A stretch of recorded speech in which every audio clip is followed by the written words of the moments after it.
Matters of privilege and recognition of guests, the Honourable Premier. Well, good morning, Mr. Speaker, and welcome back to my colleagues for Friday debate here in the Legislature. Look forward to a good quiet weekend for myself and all of my colleagues and all Islanders, Mr. Speaker, as we turn the calendar into full-blown spring, we hope. I was hoping, Mr. Speaker, today we could stand here and talk about the fishers on the water, but that has been delayed. But I'm sure and hopeful by the time we convene in this legislature again on Tuesday, that traps will be making their way to the water across Prince Edward Island as the lobster season for the spring opens formally. That first taste of lobster, of course, we're all looking forward to. It will be lovely. And on behalf of all Islanders, Mr. Speaker, I want to wish all of those in the important industry a safe, productive, and lucrative season. And speaking of lobster, Mr. Speaker, I was very happy and excited to read and hear that world-famous Fisherman's Wharf in North Rustico would open this year on May the 8th, Mr. Speaker. Forbes and Amy McPherson are the co-owners, and they're dear longtime friends of mine, and this is exciting news for them. It's exciting news as they are a fixture in the North Rustico area, Mr. Speaker, and it was missed last year when they weren't able to open due to the COVID protocols. Things will look a little different in there, Mr. Speaker, as we have come to expect in these COVID times. But one thing that won't change is the warm welcome and the great food that will be there at Fisherman's Wharf. So I encourage all Islanders when it opens to get out and have a visit with Captain Rusty. Mr. Speaker, I was also very pleased to hear that Ali Murphy has purchased Jules Country Market, Mr. Speaker, a wonderful facility out in Marshfield. They opened this week, Mr. Speaker, and it was busy and it was business as usual. So to Ali and the dedicated staff, that's good news. And it's a garden center. There's gifts, ice cream, and Ali even says the goats will return, Mr. Speaker, when the weather warms up just a little bit more. So also, Mr. Speaker, on May 8th, the harness industry in PEI will kick back into gear with its spring card, and the horses are training, and it's exciting there. And each morning at the basement of the Shaw building when I come in, I have an opportunity to speak to Dewar Berho. He's one of the co-owners of Tempo Sealster, Mr. Speaker, and Dewar tells me that Tempo is training well. The 10-year-old is going to be ready for another good season, and he's sharp, and so I'll look forward to see if the daily report from Dewar holds up, Mr. Speaker, on the track where it matters the most. And also, Mr. Speaker, finally, earlier this spring, I had the opportunity, just in passing, to run into Susan Rogers, PEI filmmaker. And it must be exciting days for her as her feature film, Still the Water, Mr. Speaker, is now being released to a North American audience. It can be found on platforms such as Amazon, Google Play, and iTunes, etc., Mr. Speaker. It's a story about brothers and a family trying to reconnect after many years of losing their mother in a domestic tragedy, Mr. Speaker.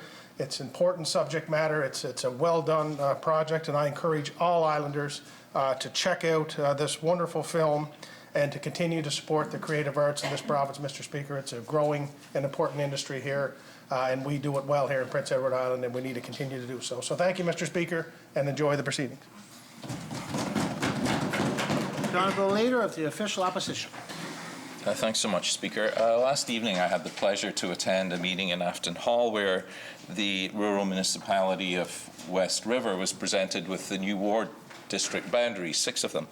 And it was a very well-attended meeting, and the public were presented with a plan put together by a really fine quartet of people who were the Boundaries Commission struck to do that. There are 6 wards, and they all carry English names, like Straight View, Strathgartney were 2 of the wards that were there. But the thing that I found most pleasing and certainly most innovative is that each of these wards has also been given a Mi'kmaq name. And I believe that's the first time any municipality in PEI has had Mi'kmaq names attached to the wards. And I found that really lovely. It's a real sign that our culture is shifting, and that recognition and acceptance of the Mi'kmaq culture here, incorporating that in place names is important, and I just found that very touching. While I was there, I also took the opportunity to head down to 9 Mile Creek to the wharf there, and it was great, as the Premier's saying. Sadly, it's delayed, but that's because I think the adjectives that the Premier used was that we want a season that's safe, productive, and lucrative, and safe being the absolute premium here. So I wish all fishers a safe, productive and lucrative season, as the Premier did. In my own district, there's a couple of trail stories to be had. In Brookvale, the mountain bike trails open this weekend, so there'll be a lot of bikers cheering across the province to be able to get on their mountain bikes and go on the beautiful trails in Brookvale. And also around Bluefield High School. It's been many years coming, but teachers and students there have been preparing a walking trail and seating areas in the forest around Bluefield School. It's in a lovely rural setting. And it's called Bobcat's Pass, Bobcat being the animal associated with Bluefield High School. And that trail just recently opened, and I want to congratulate the staff and the students at Bluefield School for accomplishing that, and I look forward to walking on it in the near future. Thank you, Mr. Speaker. The Honourable Leader of the Third Party. Thank you, Mr. Speaker, and good morning, everyone. Certainly great to be back again, and I want to wish everyone in New Angeles and Muskogee a good day and a safe and happy weekend. Also, Mr. Speaker, as I indicated yesterday when I spoke about the delay in the fisheries, I too, along with the Premier and the Minister of Opposition, want to wish the fishers a safe and prosperous season when they do set. And also, it was very, as the Premier indicated, it was very good news to hear the Fisherman's Wharf is going to open this season. It's an island icon, and it's a place we all go a few times during the summer. I look forward to that, and I wish the McPhersons all the best. And I thank you, Mr. Speaker. The Honourable Minister of Fisheries and Communities. Well, thank you, Mr. Speaker. As the Premier has stated, and the Leader of the Opposition and Leader of the Third Party, setting day has been delayed. These decisions aren't taken lightly. They are taken under consultation with industry and DFO and members of the Coast Guard, also talking with the Weather Service. And one thing we must make sure our fishers are safe on the water, and that's something I believe it's very strongly in. But there is a fishery that is starting tomorrow, and I want to mention that. The PEI Shelf Association with Bob McLeod's group, their fishery does start open tomorrow with wild oyster fishery regarding to quahogs and soft shell clams and our oysters. So I wish all of them the best, and promote, make sure these guys and gals out there that they wear your PFDs and make sure all your safety equipment is in working order. But I want to also give a shout out to the Coast Guard, because I know I've had conversations with them over the last 3 or 4 days, and they're frantically making, I shouldn't say frantically, they're making sure the Coast Guard vessels are able to respond around the province and on our waters. And shout out to all they do behind the scenes to ensure that they're ready to respond if our fishers so need it. Thank you, Mr. Speaker. The Honourable Member from Summerside Wilmot. Mr. Speaker, it's a pleasure to rise in the House this morning and welcome back all of my colleagues. And yesterday, Mr. Speaker, when I was talking, I had mentioned how impressed I have been with students who've had the benefit of a teacher who engaged them in politics, and how engaging those conversations have been, how important that kind of education is for children, Mr. Speaker. So I would like to give a special welcome this morning to a couple of classes from Three Oaks High School that are tuning in. Their teacher, Mike Trainer, has engaged 2 of his political science classes over the years, actually consistently again and again in letter writing campaigns and all kinds of things. So I do know they're watching the proceedings this morning. I wanted to say good morning to them. Thank you for tuning in, and I have no doubt that you will have some very impressive questions for us later. Thank you, Mr. Speaker. The Honourable Member from Charlottetown, West Royalty. Oh, thank you, Mr. Speaker. It's a great pleasure to rise and say hello to everybody in District 14, and hope they're having a great Friday. Congratulations to Ava and Lily Rashid on releasing their new single, Burgundy Jacket. And it's a very hip song. It's very, very modern, and I was actually dancing around to it this morning. So congratulations, Dave and Lil. I know they're working so hard, and they're incredible artists. Thank you to the Garden Home. It's an excellent facility in my district who's residents to over 130 Islanders. And this morning, we see they took an initiative on to open up 11 dementia beds and a wing there, which is very, very needed for our province. And I just want to say congratulations to Garden Home. They do such a great job, and this is so important. And finally, I had the opportunity to take my bicycle through the district last night, and I stopped by over at Huntington Court and had a great chat with Adeline Smith, who watches every day. So I told her I was going to say hello, so she's watching all of us here today. So thanks for tuning in, Adeline. Thanks for being a leader at Huntington Court. Thank you, Mr. Speaker. The honourable member from Charlottetown, Brighton. Thank you, Mr. Speaker, and of course welcome again to listeners from Brighton and elsewhere.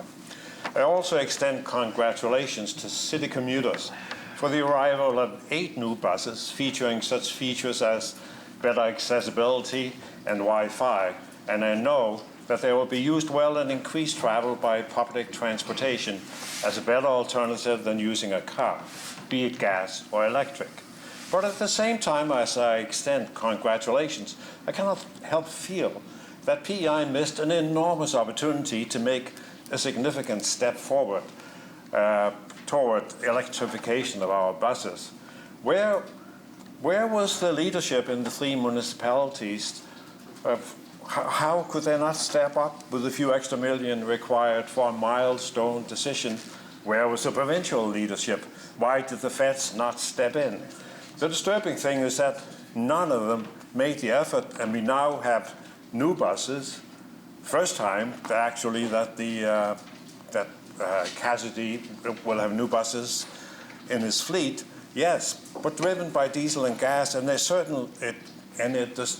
a certainty that they'll be with us likely beyond 2030. How does that make any sense?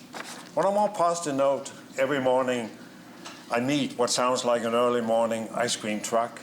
It is in fact one of our first electric school buses, which is so quiet that it needs to play a little jingle to warn pedestrians. So thanks to the government for that. Thank you, Mr. Speaker. The honourable Minister of Education and Lifelong Learning, Minister responsible for the status of women. Thank you, Mr. Speaker. It's a great pleasure to rise on this Friday morning. Welcome back to all my colleagues today, and hello to everyone tuning in from District 9. And it was also great to hear that the honourable member suggested some of the students at Three Oaks were tuning in. So hello to you all. I know some of you had written me emails over the last 2 weeks, and I can assure you I'm working on some responses, and I look forward to getting those back to you. Mr. Speaker, I was really also very pleased to hear that Fisherman Wharf is reopening. I served many lobsters back in my day while going to university at Fisherman's Wharf, and I have such fond memories of that place. So really, really pleased to hear that, and I can't wait to get back out there for a delicious lobster meal. And Mr. Speaker, lastly, today is April 30th, which means PEI student loan borrowers will see a suspension to their student loan payments for 6 months as of today, as requested by the UPEI Student Union. Borrowers do not have to do anything to initiate the suspension. It'll automatically happen from their pre-authorized debits.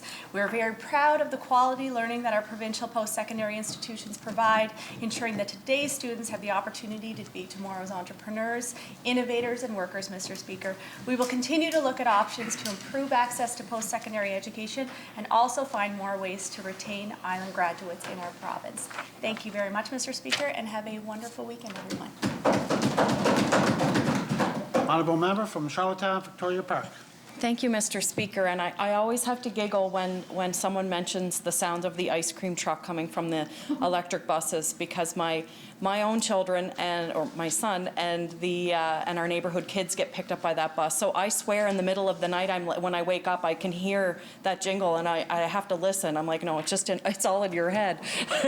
So good morning to everyone. A special good morning to Mike Trainer's 2 classes tuning in this morning. I had the the pleasure of doing one of my very first practicum placements in a classroom right beside Mike Trainor's, and he has been, he in one of his emails to me said, I'm always looking for ways to engage my students, and that, what an understatement that is. He is just a dynamite rock star. I don't know where he gets that energy. I know his classes were following closely during the Election Age Act and reached out to me during that. I also got some emails from the MLA email project, and I hope that those emails were sufficient. I heard back from a couple. I also wanted to say a special good morning to the Women's Network of PEI. They are currently on their annual strategic planning / self-care retreat, and so I wish them a really happy, productive, fun day on your last day of planning. And I think that's it for now. Everyone enjoy the day. Thank you, Mr. Speaker. The honourable member from Tyne Valley Sherbrooke and the opposition whip. Thank you, Mr. Speaker. Mr. Speaker, yesterday evening, the member from Summerside Wilmot and myself had the pleasure of participating in a cleanup event at Green Shore, and it was a lovely evening for it. I want to give a shout out to the youth from Generation XX who did an amazing job. They worked so hard, Mr. Speaker, and the area just looks absolutely lovely now. I'll also just share that if anybody would like a good laugh today, you can check out the picture that the member from Summerside Wilmot shared on her Instagram page, where I appear to be skipping through the field while collecting garbage. Referring to the motion yesterday on play-based learning, that was an example of playing and having fun while also being productive, Mr. Speaker. Thank you. The honourable member from O'Leary, Inverness, and the third party whip. Thank you, Mr. Speaker, and I too want to say good morning to my constituents back in O'Leary, Inverness, who may be watching online or on Eastlink. I also want to acknowledge the lobster fishers that will be setting their traps on Monday in my riding, since this will be my last chance to sort of congratulate them and hope and wish them a very safe and prosperous season. I do have 3 wharves that set lobsters at the north side, Mr. Speaker, the fishers at Hardy's Channel, and I must acknowledge to the Hardy's Channel Fishers Co-op. It's a buyers group there, and I want to thank the Minister of charge of Public Safety regarding they had a big challenge in getting their equipment back and forth from New Brunswick, Mr. Speaker, and I appreciate getting the work done on that. As well as I have the Biddeford, the Fisher Station Wharf in Biddeford. There's a number of fishers fish out of that, and the wharf in Lennox Island where some of our Indigenous fishers fish out of, Mr. Speaker. So certainly wish them all the best, and as well as our the PEI Shellfish Association and our public oyster fishers. Many of the fishers, all my neighbours, have been getting ready for the season, Mr. Shining their boats up and getting their tongs ready, and hopeful that they'll have a good, prosperous season as well. And I want to add on to that is our PEI aquaculture oyster growers out there, Mr. Speaker. Obviously, where I live in Eel Creek and looking out into Fredericks Cove, there's a lot of the growers are getting their cages lifted. And I'm hearing that the oysters have actually come through the winter really well. It was a little bit more warmer winter. The water temperatures were a lot warmer, and it's important that they get those oysters up on the surface, Mr. Speaker, and start feeding. So I'm looking forward to some good oysters as the season goes on. But I do recall a few years back there was a safety issue where a fisher died or got killed in an accident lifting the oysters, because sometimes the oysters, the cages get some silt in them and they're stuck in the mud, and the hydraulics can malfunction and things of that nature. So I certainly urge all our oyster growers to be careful in going through that process and not have those tragedies happen in Prince Edward Island waters, Mr. Speaker. Thank you. The Honourable Minister of Social Development and Housing. Thank you, Mr. Speaker. It's a pleasure to rise and welcome everyone watching from District 18 Rustico Emerald. I too want to wish the lobster fishers good luck on Monday as they set their traps, and also recognize the wild fishers, the wild oyster fishers, I say, that are going out, and the mussel farmers that are also working hard this time of year. And of course, a shout out to our farmers and our tourism operators. Everyone has different challenges, but they're working hard. And Mr. Speaker, I also wanted to welcome our colleagues back today on this Friday morning. And Mr. Speaker, sometimes in the dynamics of debate, I think maybe the general public doesn't realize all the collaboration that does happen, as we all in here try to to represent and serve our constituents. And so I want to thank all our colleagues.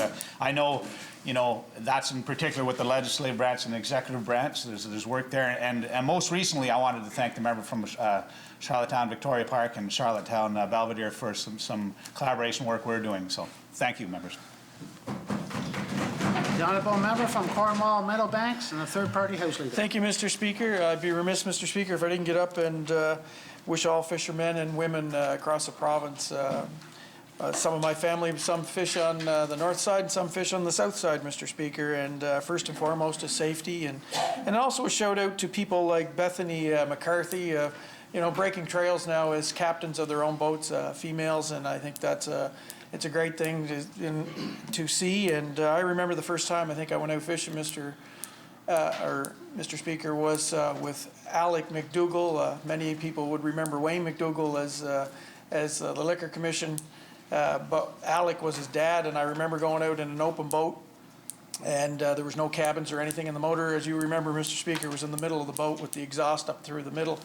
And I don't think we were a mile offshore, and I fell into the exhaust, Mr. Speaker, and burned all my arm. So it was a long day, but we had a lot of laughs, and Alec was quick to throw me out of the dory on the way back to shore because we rowed out at that time. So a lot of laughs, a lot of good memories, but safety is first and foremost. Mr. Speaker, also, it's a time, if you look at Facebook, a lot of the breeders in the harness racing industry are having their falls, and it's amazing to watch what transpires. And sometimes the breeders, I think, are the unsung heroes because they're the ones that really keep the industry going. So a shout out to them, and a shout out to the Bluefield High School as well. And Altimeter, as the honourable member had already talked about the path that they created, sustainability. It's on everybody's mind, and mental health is important in the school system as well. Thank you, Mr. Speaker. The honourable Minister of Finance, Deputy Premier. Thank you, Mr. Speaker. It's a pleasure to rise today in the House. I want to say hello to everyone watching from District 4, the honourable member from Cornwall Meadowbanks, stealing my thunder there. I'm going to wish Bethany Nicholson McCarthy a wonderful season fishing, as well as all the fishers in District 4. I think I have 7 wharves now, Mr. Speaker, but maybe only 6 because one of them's really not in the district anymore. But there's a number of wharves in District 4, number of fishers getting ready, and as well, last night attended the PI Industry, Harness Racing Industry Association annual general meeting. Lots of good talk there about the upcoming 2-year-olds and 3-year-olds, about where the industry is right now, and a number of people watching both online and in person. It's just great to see the success we had last year in 2020, even with COVID, and we're hoping for that success again this year, Speaker, and just want to wish everyone a great day and a wonderful weekend. Thank you. The honourable member from Tignish, Palmer Road, and the Deputy Speaker. Thank you, Mr. Speaker, and it's a pleasure to rise and welcome everyone back to the session today and say hello to everyone in District 27, Tignish Palmer Road. And I do want to wish all the individuals who will be taking part in the aquaculture fishing tomorrow, and also to all our lobster fishermen who will be setting the gear earlier next week, a very safe and prosperous season. They do so much for our economy in Prince Edward Island, and so I do wish them all the best on the water. Mr. Speaker, earlier the member from Tyne Valley Sherbrooke had spoke about being out in Green Park and to go check out the member from Summerside Wilmot's Instagram page to see her skipping. But I also like to mention that you could go back into the Hansard last fall to the video recordings and to the Hansard and see her skipping the vote on the capital budget. Thank you.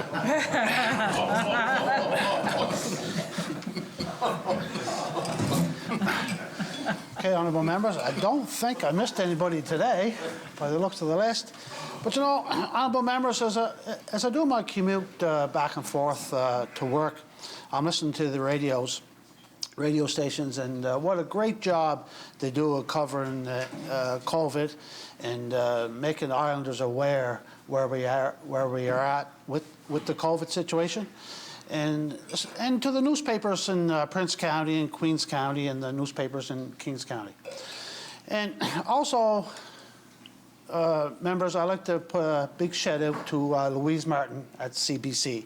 Louise does an awesome, awesome job of not only letting the Islanders know what's going on, in the COVID situation, but the people in Atlantic Canada and right across our country. She's great at what she does. She brings guests in to speak on COVID. She'll bring in the Premier. She'll bring in Dr. Morrison. She'll bring in the health experts, and she'll make sure that she gets her questions that Islanders want to hear. And it's great to be updated, and not only in our own province, but the Atlantic provinces and right across Canada. And Louise does an awesome job in that. And when you mention Louise, it's hard not to mention Jay Scotland. One doesn't come without the other. And one thing about Jay is, I think Jay is going to be a politician. When the weather is great, he takes credit. But when the weather is poor, he doesn't take the credit. He puts it on to Louise. And Louise has got to take the downfall for the bad weather. But anyway, it's great that we have Compass CBC on Prince Edward Island to keep Islanders aware of what's going on in the COVID situation. Thank you, members. Member statement. The Honourable Leader of the Third Party. Well, thank you, Mr. Speaker. Mr. Speaker, over the last 2 weeks, there has been a lot of discussion about plans by Atlantic Lottery Corporation to exploit Islanders during the pandemic. It is a distasteful plan, and I think any reasonable person should be offended by the idea that home gaming would be promoted during a time of extreme difficulty for all Islanders. And I'm frankly surprised, Mr. Speaker, that the government did not tell Atlantic Lottery Corporation that they were not interested in exploiting Islanders and stick to that position. For many, many months, Islanders have worked hard to fight the pandemic. They stayed home, they missed visits with loved ones, and many were hurt socially and economically. And meanwhile, at ALC, there was a group of individuals who were planning an idea. Not only did they want to introduce home gaming with zero consultation, they wanted to take advantage of a public health emergency to do it. After this, I have only one underlying message for the government. Get out of this now. Do not turn on the switch. Pull the plug. Thank you, Mr. Speaker. The Honourable Member from Summerside, Wilmot. Thank you, Mr. Speaker. On a number of occasions, I've had the opportunity to speak with students, and the classes who've had the benefit of a teacher who's passionate about engaging their students in civics have consistently amazed me. I said this yesterday, and I say it without hesitation. Some of the questions I've had given to me by these highly engaged young people are among the toughest put to me. It's always a real pleasure. Earlier this week, I was invited to a meeting with representatives from Colonel Grey's Environment Club to hear some short and long-term things they've identified as priority areas for action. They knew all about the federal net zero goals and that PEI's goals are more ambitious. They feel it's time to turn our attention to our schools. Their presentation was really well researched and their asks were clear, so I'd like to share just a couple of them with this House. One that stood out to me was their desire to conserve water. In their school bathrooms, they have 30 urinals that auto-flush every 15 minutes for the entire time the lights are on. They've calculated the hundreds of gallons of water this is wasting each day, and they want that changed. They've identified a couple of ways to solve this, one of which was to simply add a motion sensor light to the bathrooms, which is cost-effective as a solution to this problem. I'm hoping the Environment Minister and the Education Minister will work with me to make that happen. A long-term goal of the Environment Club at Colonel Grey is solar panels. I'm thinking the Climate Challenge Fund might be an obvious pathway for government to support this group's leadership and turn that long-term goal into a short-term one. I'll follow up with the Minister on this to see what options might exist and what their next steps should be. I want to thank Grace, Megan, and Ryan in particular for reaching out to me and for their presentation. I was so impressed with their passion and with their ability. Our youth are leaders, Mr. Speaker, and we should definitely follow their lead on this one. Thank you, Mr. Speaker. The Honourable Member from Summerside South Drive. Thank you, Mr. Speaker. When I was first elected, the Minister of Energy was very collaborative. He asked for my advice, and together we developed a successful solar rebate program. Many Islanders have benefited from the program, and new businesses have sprouted up. Good outcomes for Islanders. Then something happened, and it seemed everything was a fight with the same minister. During that time, nothing of any substance happened to the benefit of Islanders, the dark days. Legislation was brought forward that would have set a framework for PEI to move itself to a low-cost, clean energy future, but the minister was not on board, even though the energy strategy, the province's grid modernization and innovation study, and academics and experts agreed it was a necessary step in the right direction.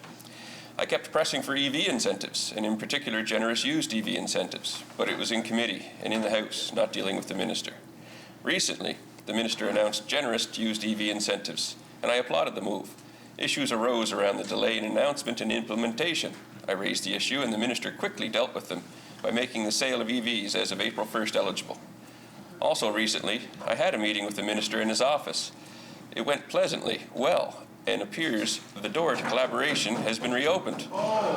It is in this manner that the best outcomes for Islanders are developed. I look forward to working with the minister instead of against the minister in the days ahead to ensure the public good is well represented from his perspective and my own, and that a rapid and just clean energy transition is possible on PEI. It's a new day, Minister. Let's get to work. It's what Islanders want. I'm still going to hold you to account, though, and that's also my job. Thank you, Mr. Speaker. Could we get the third party to read that same? He already did.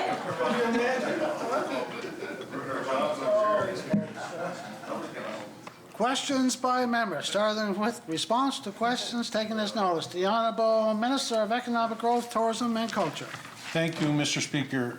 Yesterday, I had questions from Charlottetown Belvedere for a status update on the comprehensive review of the Employment Standards Act. The Department of Economic Growth, Tourism and Culture is committed to proceeding with the comprehensive review of the Employment Standard Act as recommended in the Poverty Reduction Action Plan. The positions of chair and 2 side panel members representing employer and employee interests are currently being finalized, and we'll expect to announce review panel members in June.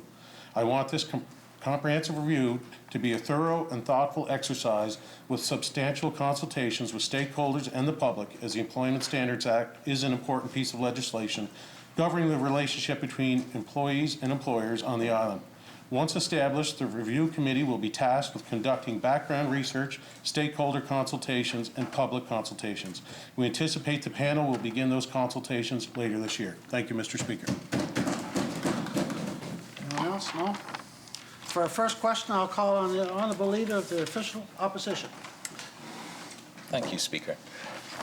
Last year, Islanders were encouraged to submit feedback and ideas to the Premier's Council for Recovery and Growth to guide the future economic trajectory of the province.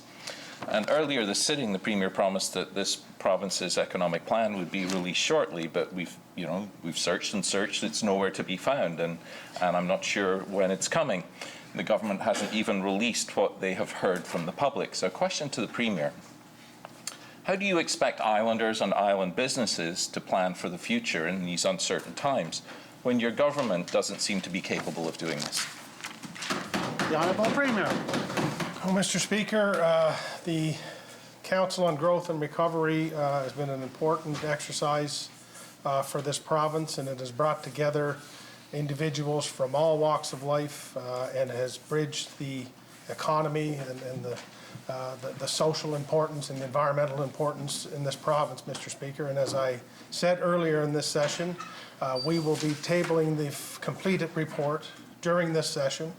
Having witnessed what is taking place with budget estimates and stuff, Mr. Speaker, I don't think we're getting out of this legislature anytime soon. And Mr. Speaker, I promised those individuals who participated and contributed to the Premier's Council that this report wouldn't just be a static report, Mr. Speaker, and I have sent it back, I think, 7 times now because it's not in the format that I promised, Mr. Speaker, and when I'm comfortable in knowing that I have lived up to the commitment I made to those who contributed to it, I will table it, but I will tell the Leader of the Opposition, like I've told everybody in here, the ideas generated and the plans put forward have gone into the budget, have gone into the speech from the throne, have gone into the state of the province, Mr. Speaker, and they guide us each and every day. Thank you, Mr. Speaker. The Honourable Leader of the Official Opposition. Thanks, Speaker. I appreciate that response, Premier, and the thoughtfulness that's going into the delivery of this report. I'm wondering if you can give us some hints, though, about what might be in there.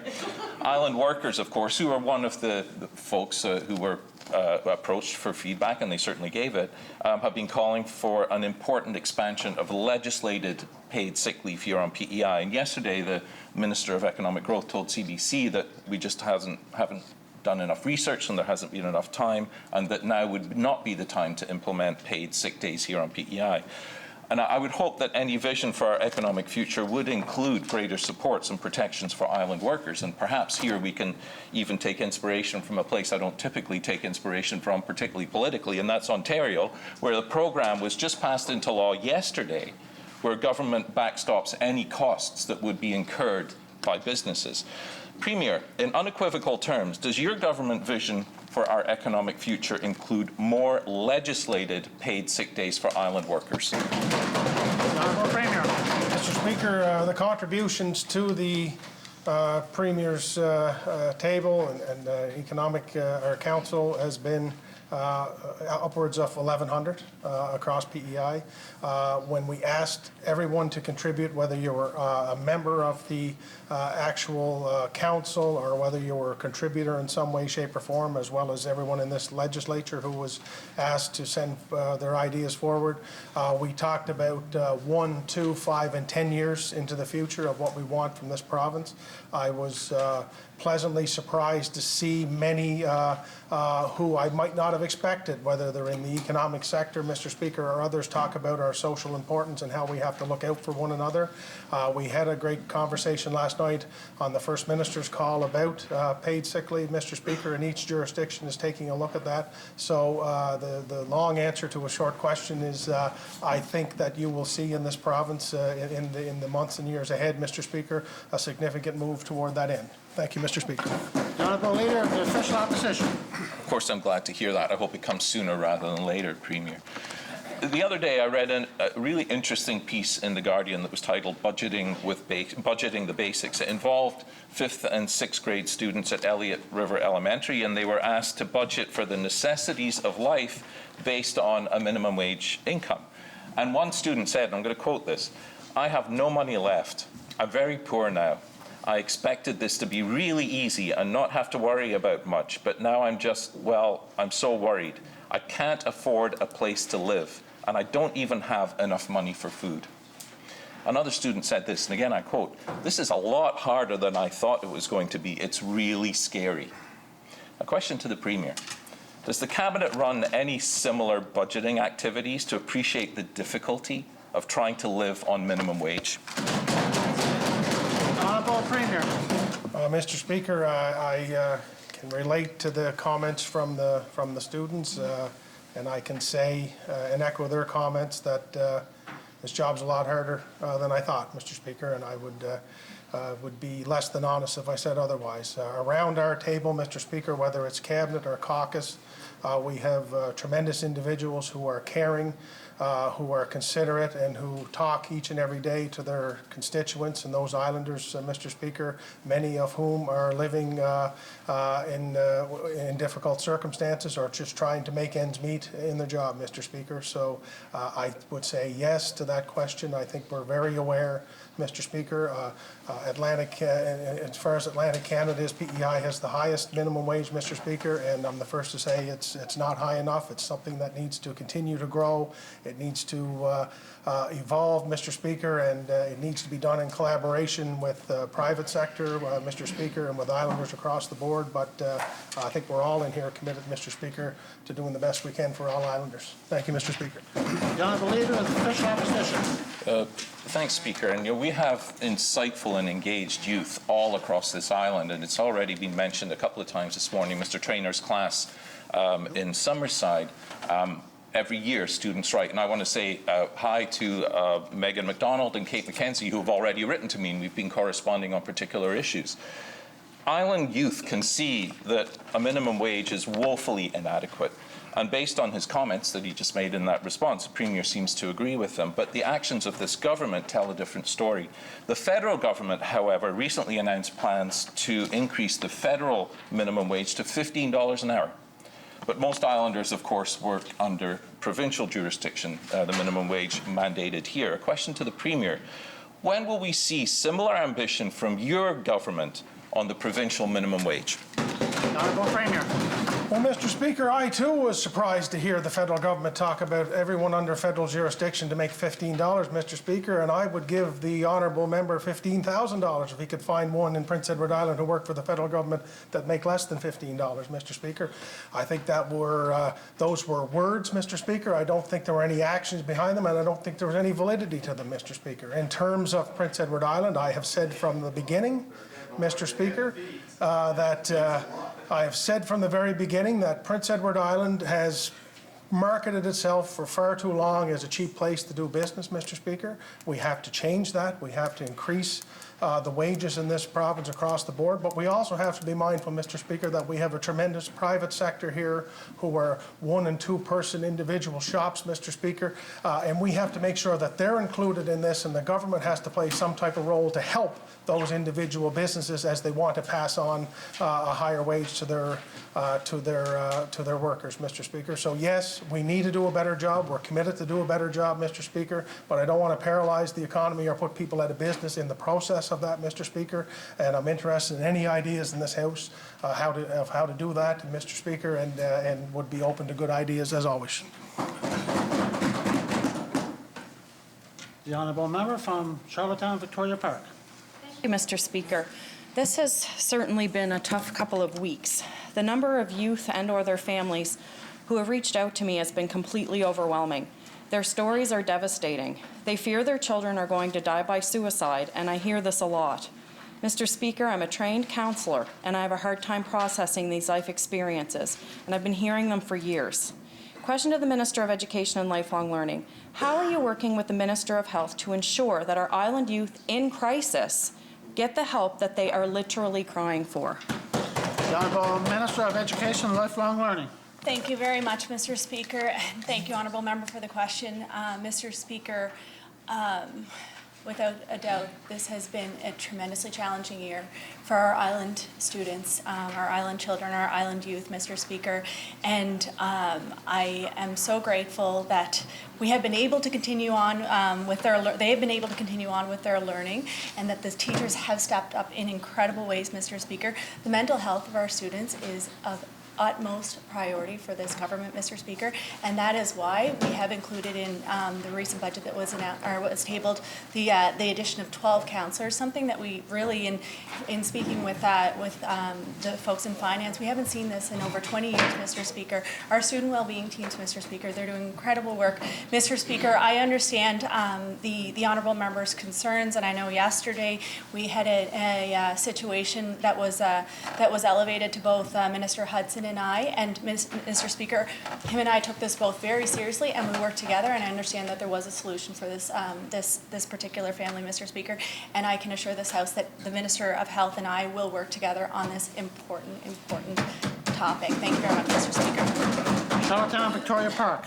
And it doesn't sound like that you've done that yet, and this is not just a new problem because of the pandemic. This has been going on for years and goes back to even before the prior administration. You've not committed to keeping these counselors on a permanent basis.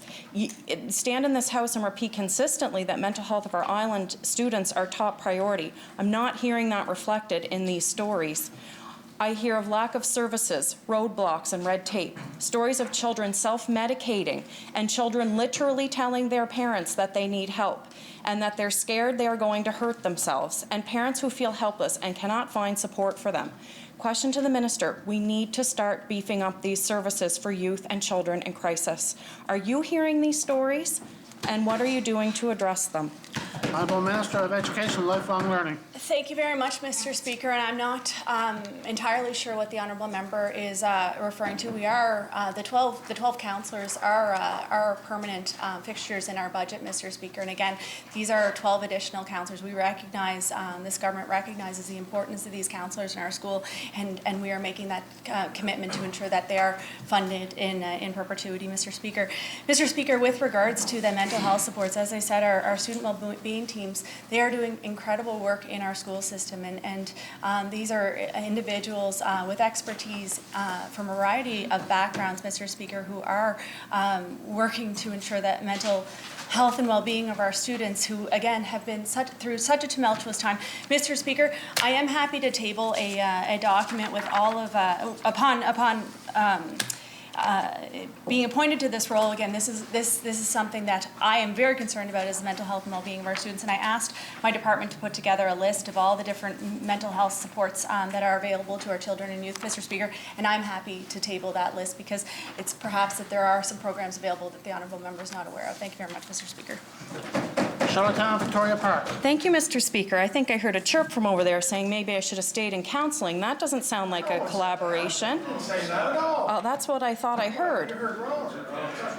Okay. So these services are great. I'm sorry, but more is needed. And the services aren't enough. And if they were, we wouldn't be getting these distraught calls from parents who have exhausted every single option. A question to the Premier. I recognize this is an issue that does not sit in a silo. What is it going to take to see improvement for these children and youth in crisis? How many will we lose before action is taken? The Honourable Premier. Mr. Speaker, as the Minister has outlined, we have made significant investments, Mr. Speaker, and we're working across departments to try to deal with this issue to the very best we can. We don't want to lose any Islander, Mr. Speaker, particularly any youth, Mr. Speaker, in this province. And we're trying very hard with the investment of 12 more councillors in schools, Mr. Speaker. We need to do more. We recognize that. We're trying hard to do more. And we remain committed to working across all departments to do the best we can for Islanders, Mr. Speaker. And it's a difficult challenge. And I want anyone out there to know that if they're in some type of difficulty and they want to talk to somebody, Mr. Speaker, to reach out. There are lots of ways to reach out, and there are people here who want to help, Mr. Speaker, and we will continue to make investments to make sure there are even more people, Mr. Speaker. But thank you very much. The Honourable Member from Summerside Wilmot. Mr. Speaker, on Wednesday, the member from Tyne Valley Sherbrooke tabled a motion on calling on government to address the long and growing wait times for elective surgeries on PEI. Unfortunately, we didn't get a chance to hear from the Minister of Health and Wellness during that debate. I spoke of a constituent who needs bariatric bypass surgery and was told that we have both the equipment and the expertise, but because Health PEI does not recognize obesity as a disease, it can't be done on the island. The wait list for New Brunswick and Nova Scotia is up to 8 years. He has a young family and he is afraid he doesn't have 8 years. Question to the Minister of Health and Wellness. If we have the equipment and the expertise, why can't Islanders access this potentially life-saving surgery here? The Honourable Minister of Health and Wellness. Well, thank you very much, Mr. Speaker, and thank the member for the question. And certainly I am looking forward when that motion is called again, Mr. Speaker, to speak to it. Mr. Speaker, yesterday I had referenced the provincial surgical plan when I was asked questions from the member from O'Leary Inverness. And it's one of the things, Mr. Speaker, that I, as Minister, have to have great faith in the ones that are not only on the front line, but our professionals that are in planning. To be told that we do or that we don't have adequate resources in place for certain types of surgeries, Mr. Speaker, I have to rely completely on the information supplied to me from the executive leadership team. Mr. Speaker, I meet with them on a weekly basis. I certainly do appreciate the member advocating and bringing this forward, and I certainly will bring it forward again in discussions, Mr. Speaker. Thank you. Summerside Wilmot. Mr. Speaker, another constituent reached out to me. She's in need of a surgery to address a painful and debilitating condition, but is told it can't be scheduled for 18 months. Waiting in terrible pain for 1.5 years is unthinkable, Mr. Speaker. Question to the same minister, what are we doing to address these inappropriately long wait times? The Honourable Minister of Health and Wellness. Thank you very much, Mr. Speaker, and again, thank the member for the question. And I have to go back to the provincial surgical plan. It is a matter of making the very best use of our resources. Again, as Minister, relying on the information that is supplied to me by the experts in the system, in our healthcare system, that I personally, Mr. Speaker, have great faith in. I can certainly appreciate a situation such as the honourable member puts forward. And on an individual basis, I'm not going to speak here in the legislature on individual situations, Mr. Speaker, but having said that, I will always look into, on behalf of any member in this legislature or any individual that makes contact with me from the public, to see just, okay, what is the reason? How come the delay is there? And again, Mr. Speaker, I'd be very happy to have that conversation with the member. Summerside Wilmot. Thank you, Mr. Speaker. Yet another of my constituents reached out to me to tell me about the challenge they're having in getting an MRI appointment in PEI. This appointment is for a debilitating health issue, and her doctor referred her for an MRI as a priority. She's been waiting 10 months with no appointment date yet. The website says urgent or even semi-urgent MRIs are provided within 28 days. Question to the same minister. This individual has contacted your office directly but hasn't heard back. Why is this patient's wait time so much longer than what Health PEI says it would be? Honourable Minister of Health and Wellness. Well, that is, and thank you, Mr. Speaker, and that is very interesting, the fact that, you know, the wait time is listed at a certain time. What the member is stating, that her constituent, it is urgent, but it's considerably longer than that. It does need to be looked into, without a doubt, Mr. Speaker. But again, on individual cases, I am not going to be in a position, can't be in a position to comment on them or to say, yes, that it should have been done by this point in time. But with that, Mr. Speaker, yes, our wait times, can we do better across the board? We have to work towards that end, and that's why that we have the professionals, that we have the planning and the plans that are being put in place to look how come certain issues such as wait times. What can we do to address them, Mr. Speaker? But again, thank the member for bringing this forward. The honourable member from Tyne Valley Sherbrooke. Thank you, Mr. Speaker. Over the past few months, there have been a number of physicians that have left the Prince County Hospital in the West Prince area in particular. And it's possible we may be hearing about even more leaving soon. Question to the minister, is there a regionality issue with retention of physicians on PEI? Are we losing doctors in West Prince quicker than Charlottetown? And if so, what are you doing about it? The Honourable Minister of Health and Wellness. Well, thank you very much, Mr. Speaker, and I'd be interested in knowing what the member considers West Prince, because, and the reason I'll say that, Mr. Speaker, is that over the last year and a half, as I've stated here in the legislature previously, there have been 4 new doctors. 4 new doctors came to West Prince, Mr. Speaker. There is an additional doctor, Mr. Speaker, that is completing their residency now, that has signed an agreement to practice out of the West Prince area. So really, I'm not sure where the member is coming from with regard to West Prince. To me, West Prince is the very western part of the island, the catchment area that's taken in through Western Hospital, Community Hospital, and service through the Tignish Medical Center. With regard to Summerside, Mr. Speaker, you know, certainly, as I've mentioned before, yes, we have challenges. But with that, Mr. Speaker, I have been assured that all surgical services at Prince County Hospital are not being impacted, Mr. Speaker. Thank you very much. Tyne Valley Sherbrooke. Thank you, Mr. Speaker, and that's quite a claim to say that the services at Prince County Hospital have not been impacted. I wonder if the minister has spoken with the remaining doctors and staff at Prince County Hospital to see what their thoughts are on the impacts. I heard a lot of deflection there, and I want to just point out that, you know, we're talking about doctors who we know have left. So it's one thing to say you're getting more doctors, but what about the ones that are leaving? We're hearing a lot about recruitment, but not about retention, Mr. Speaker, and that seems to be a weak point, especially for Prince County. We can recruit as many healthcare workers as we want, but if they're leaving faster than we can fill their spots, we're still losing. Question to the minister, what is the problem? Why are they leaving? And what are you changing to address this? And honestly, this is probably one of the #1 challenges in your portfolio, so I expect you to have an answer. The Honourable Minister of Health and Wellness. Well, Mr. Speaker, I did give an answer, a very detailed answer with regard to that, Mr. Speaker. The honourable member did not indicate what the member considers West Prince, so, you know, I'm a little bit baffled by that. But we talk about the recruitment. Yes, we have been extremely successful in recruiting to West Prince. We look at the doctor that was recruited very recently for the Tignish Health Centre, Mr. Speaker. The member talks about retention. Absolutely, retention is a major concern. It's something that needs to be addressed, and that there is a plan, that this government, this administration, Mr. Speaker, has a plan.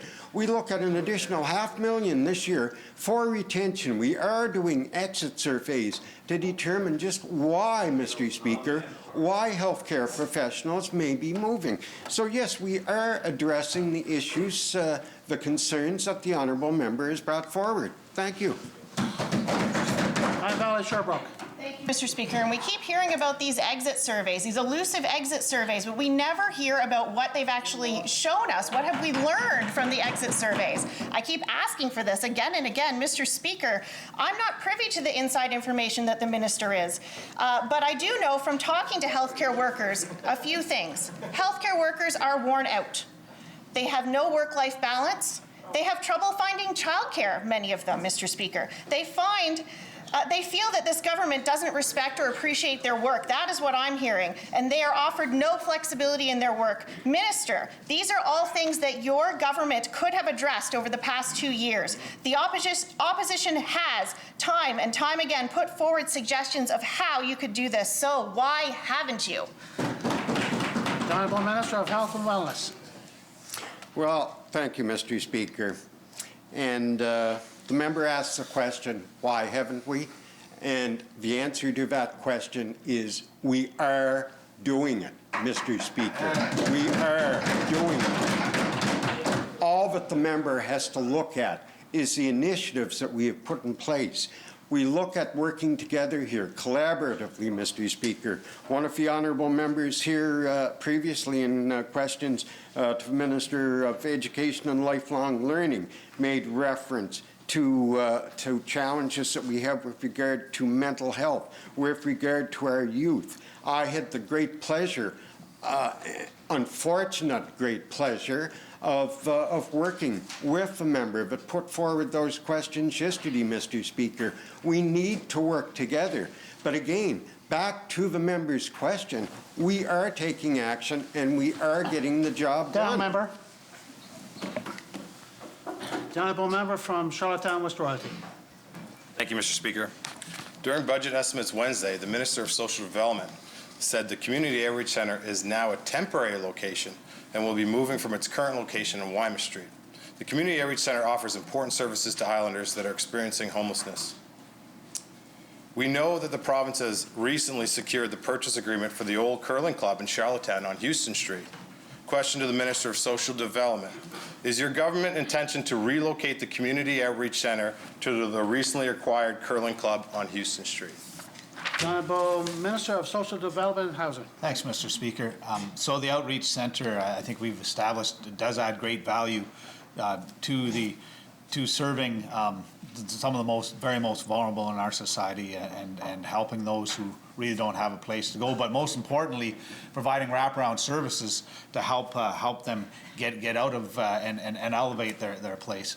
And Mr. Speaker, the curling club property we have leased it is a really fantastic property. It's a fairly large size. It's in a great location. And so we're considering it for a number of different things, including the Outreach Centre. We do know that its current location is temporary, and we're looking to put it in a new location. More to come on that. Thank you. The Honourable Member from Charlottetown West Royalty. More to come soon, right now. A couple of weeks ago, I asked the Minister of Health and Wellness regarding the future of Deacon House and received no clear answers. It is clear that Health PEI has struggled to maintain the quality of this facility and now is in a state of disrepair. Many of the centres and social housing facilities for PEI are working hard for Islanders. They work to build life-saving connections. Question to the Minister of Social Development. Is your department planning on taking over the management and operation of Deacon House? And if so, will it also be moving to the curling club? The Honourable Member from Social Development and Housing. Well, thank you, Mr. Speaker. And Deacon House, of course, also serves a key need for our most vulnerable islanders, and we need that along with other shelters like Bedford McDonald House. And so we're really working closely with the Department of Health and Wellness to determine the future of Deacon House. And I think I said it on the floor during budget estimates. You know, clearly social development housing has expertise in that area, in our work with Bedford McDonald House as well. And so we're going to work to find the best path forward for a location and set of services so we can help the clients of Deacon House and make sure that they get the help they need. Thank you, Mr. Speaker. The Honourable Member from Charlottetown West Roy, your second supplementary. Though this particular area of Charlottetown has long struggled with unsafe drug consumption and discarded drug materials, which further shows the need for a safe consumption site here in PEI and specifically for Charlottetown. We know local councillors for this jurisdiction have raised concern in the past about drug activity in the area, and concerns have also been raised by residents, many of which have children who attend either of the two neighboring schools. And, you know, maybe the MLA for this area doesn't know about this ongoing situation, but we have to talk about this stuff, and here's the place to talk about this. Question to the Minister of Social Development. What consultation has your department had with the City of Charlottetown, as well as councillors and residents in the area, regarding the potential services being relocated to the Curling Club? Honourable Minister of Social Development and Housing. Thanks, Mr. Speaker. So I did meet with the mayor and one councillor. But that was, I believe, about a week and a half ago, and I did bring up the issue, and we had a discussion on it. I also have met personally with the councillors responsible for that ward, and we had a long conversation, and in fact, he even submitted a list of questions to us that we're looking at and trying to help direct him to get the answers to his questions. So we're actively engaging the representatives for that area. I look forward to working with the MLAs as well. That's on my list, actually, to talk to the MLA responsible for the area as well. We haven't connected on that particular issue yet, but we will soon. And Mr. Speaker, the most important thing is we need to find a solution that's going to benefit the clients, because it's the clients that we have to serve, and they're the ones that we have to help. Thank you, Mr. Speaker. The Honourable Member from Charlottetown West Royalty. And you're absolutely right with the clients, and that's what we're talking about. Clients, community, staff, making sure everybody's safe, but a plan is just not there. And we need to talk about this, and we need to do it in public. When discussing some of these potential changes on the floor, the minister on Wednesday, he suggested private information meeting be set up with only MLAs behind closed doors. This is a common theme with this government, and we see the minister expressing dismay at questions being posed on the floor of the legislature, instead expecting tough questions to be asked in private without the public, and to see the answers behind these questions. Question to the Minister of Social Development: will you commit to setting up a public meeting for all to attend and view on these proposed changes being suggested to these important services? Social Development and Housing. Well, thank you, Mr. Speaker. And as the member across knows, we haven't even taken possession of the property yet in terms of a lease. It's coming very soon. But Mr. Speaker, let's not put the cart before the horse here. I really, and I mentioned it in greetings today, I think collaborating as MLAs, as representatives of the people of the island, is a good first step for that. And there was a lot of questions about the Outreach Centre, and I want to be as transparent as possible to make sure that the representatives of the people of this island know what's happening with this very important service. So that's why I'm offering a meeting to any MLA in this house that wants to attend as a first step, and we'll talk about how we communicate the information from there. Thank you, Mr. Speaker. Charlottetown West Royalty. Well, I don't know if the public's the cart or the horse, but they need to know, because they're coming out and they're asking questions about this. This is an important service, and this government has had 2 years, and we're going backwards. We're net zero. $4 million. We're about to lose 6 beds at Deacon House. We're down 3 beds at Bedford McDonald House. Smith Lodge is working at under 50% capacity. Come on, Minister. The time is now to let the public in and figure out what's going on with this file. Question to the Minister of Social Development: how are islanders who depend on these important services offers supposed to keep up with the revolving door of programs and location changes? Social Development and Housing. So Mr. Speaker, what we're seeing here, and I think what the member's saying is that, in fact, these different shelters are not at capacity, which, Mr. Speaker, is a good thing. It means, I think, the programs are working, the services are connecting with the clients, and they're getting the help they need. This is a good news story. And Mr. Speaker, I think the services the member talked about have been in those locations quite a while. I would not call it a revolving door at all. We partner closely with all of the service organizations. They sit on the working group, for example, of the Outreach Center. And Mr. Speaker, I'm not sure what the member's getting at, but I'd like to ask him, where does he think the Outreach Center should go? Charlottetown West Royalty, your second supplementary.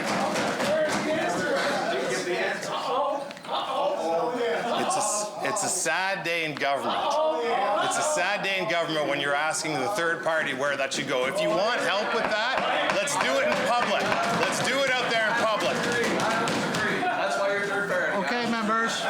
You have no control over this file, Minister. You want to pick a fight with me? I represent the people. Do it in the public. Start talking about this and get involved. There's data. We've had data on this file, but there's nothing more than that. There's nothing to help us out with. And Minister, this is falling on your lap, and the Premier might be laughing over there. You're laughing over there, Mr. Premier. These are Islanders. Okay, members. Question?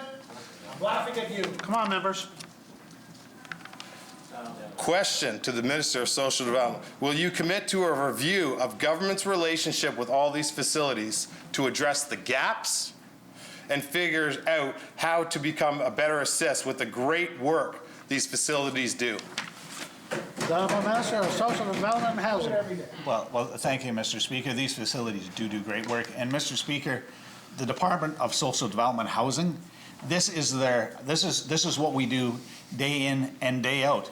Is we look at these facilities, we look at the clients that are attending, we evolve the services, we make sure that any gaps that we are identified get filled. This is why I want to work with you as an MLA and any other MLA to help identify the gaps, right? And so please come forward if you have any ideas, if you want to answer questions, that would be great. I love to get ideas from you and I love your opinion on where we're going. Thank you, Mr. Speaker. The Honourable Member from Larry Inverness. Third parties get riled up, Mr. Speaker. Mr. Speaker, I was rather astonished to listen to some of the answers from the questions that the member of Tyne Valley Sherbrooke had asked to the Minister of Health, Mr. Speaker. We are hearing stories of chaos and confusion at the Prince County Hospital in Summerside, Mr. Speaker. In recent weeks, I've been hearing from healthcare professionals and patients that there is a sense of crisis developing at a very important hospital located in Summerside. Minister of Health, have you met with the staff and doctors at the Prince County Hospital recently to deal with what's going on with the delivery of health care services at that facility? And how recently have you met? The Honourable Minister of Health and Wellness. Well, thank you very much, Mr. Speaker. And I'll be honest, Mr. Speaker, I'm astonished that the member is astonished with the answers given. Mr. Speaker, the member is a great advocate for West Prince, and I'm sure that he knows, with regard to West Prince, the great initiatives that have taken place there, not only in this administration, but in the previous one as well, with regard to West Prince. With regard to the Prince County Hospital, Mr. Speaker, certainly are there human resource issues there, broader, individually? I'm not going to comment on that, Mr. Speaker.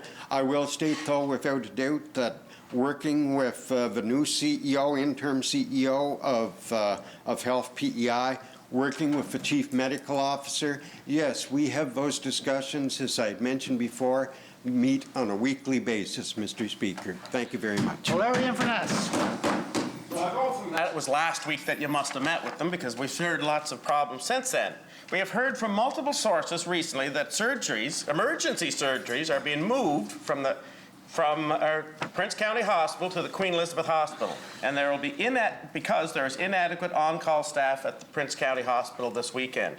Furthermore, we have heard a third doctor has left and a serious problem continues to get worse. And every person we have spoken to has said this. The reason for this crisis is the complete lack of leadership and communication from this minister and this government. Question to the minister. Are surgeries now being moved from one city to another to deal with the growing gaps in healthcare delivery? And why haven't you announced that these three doctors are leaving? Or are you completely out of touch with your department? The Honourable Minister of Health and Wellness. Well, Mr. Speaker, you know, it's interesting that the former Minister of Health makes accusations, insinuations of being out of touch with the department. I would like to think, Mr. Speaker, that I'm very much in touch with the department. We have plans compared to the previous administration that had no plans. We have plans going forward. Are things going to take place? You look at the number of doctors that I referred to yesterday, Mr. Speaker, that have been recruited. We have locum supports in place at Prince County Hospital to as much as possible to ensure that no surgeries will be impacted, Mr. Speaker. Thank you very much. O'Leary, Inverness, for second supplementary. Mr. Speaker, there's a concern that government has a plan to gradually move high-level acute care services from Prince County Hospital, Mr. Speaker, into Charlottetown. Speaker, Rome is burning here, Mr. Speaker, and this minister is playing the violin. And I might say he can't carry a tune. What can the people of Prince County expect in the months to come? Is this going to be a centralization of healthcare services away from that community?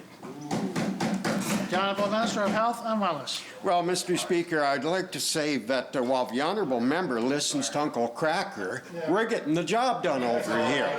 We're getting the job done over here. With regard to Prince County Hospital, Mr. Speaker, Prince County Hospital, it's a proud facility. It's a proud facility in the city of Summerside. It's one that is near and dear to my heart without a doubt, being from the western part of the province, being from Prince County, and I am working, will continue to work with the experts to make sure that not only are services maintained, Mr. Speaker, at Prince County Hospital, but that services are expanded at Prince County Hospital as well. We have a plan. We have great workers. I have faith in our experts and the information that they supply to me, the recommendations, Mr. Speaker, that they do supply. But I want to emphasize that we do have coverage fair presently, and we are going to move ahead. We're going to maintain a Prince County Hospital. The Honourable Member for Montague-Kilmuir. Thank you, Mr. Speaker. Today my questions are on the renovations at Montague Consolidated School, I guess the renovations that have not started yet. Parents are quite concerned that they haven't heard much lately on these renovations. And we're well into 2021 now, and I think that those renovations were supposed to be complete this year. A question to the Minister of Transportation and Infrastructure. Could you provide an update on the timeline for this project? Transportation and Infrastructure. Thank you very much, Mr. Speaker. So, Mr. Speaker, in the summer of 2019, an assessment of this school was completed. It's in its midlife stage right now. That assessment identified approximately $5.5 million worth of work that needed to be done. We didn't feel that was appropriate. We went back and looked at it again and have increased that budget to $8.5 million. Mr. Speaker, in the next 2 weeks approximately, there is going to be a tender sent out for 3 major projects that will be taking place this summer once the students vacate the school. Thank you, Mr. Speaker. Montague-Kilmuir. Thank you, Mr. Speaker. And I know this project, I think a number of projects have been announced a number of times, so hopefully this time it will actually get done. Minister, can you commit that this project, and along with other projects, I know Elliott River is expecting upgrades as well, that these projects will be complete this summer before students do return to school in the fall? Transportation and Infrastructure. Thank you very much, Mr. Speaker. So, Mr. Speaker, as I just mentioned, it is a large project that we're going to be doing at Montague Consolidated. It's going to be done over a 3-year period so that there's the least amount of impact on the students during the academic year.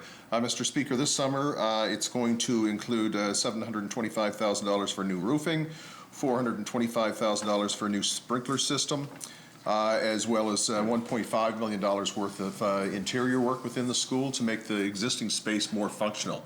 So, Mr. Speaker, as I said already, the tenders are going out in the next 2 weeks. They will be awarded in June, and once the students vacate for the summer, this work will commence. Thank you, Mr. Speaker. Montague-Kilmuir, your second supplementary.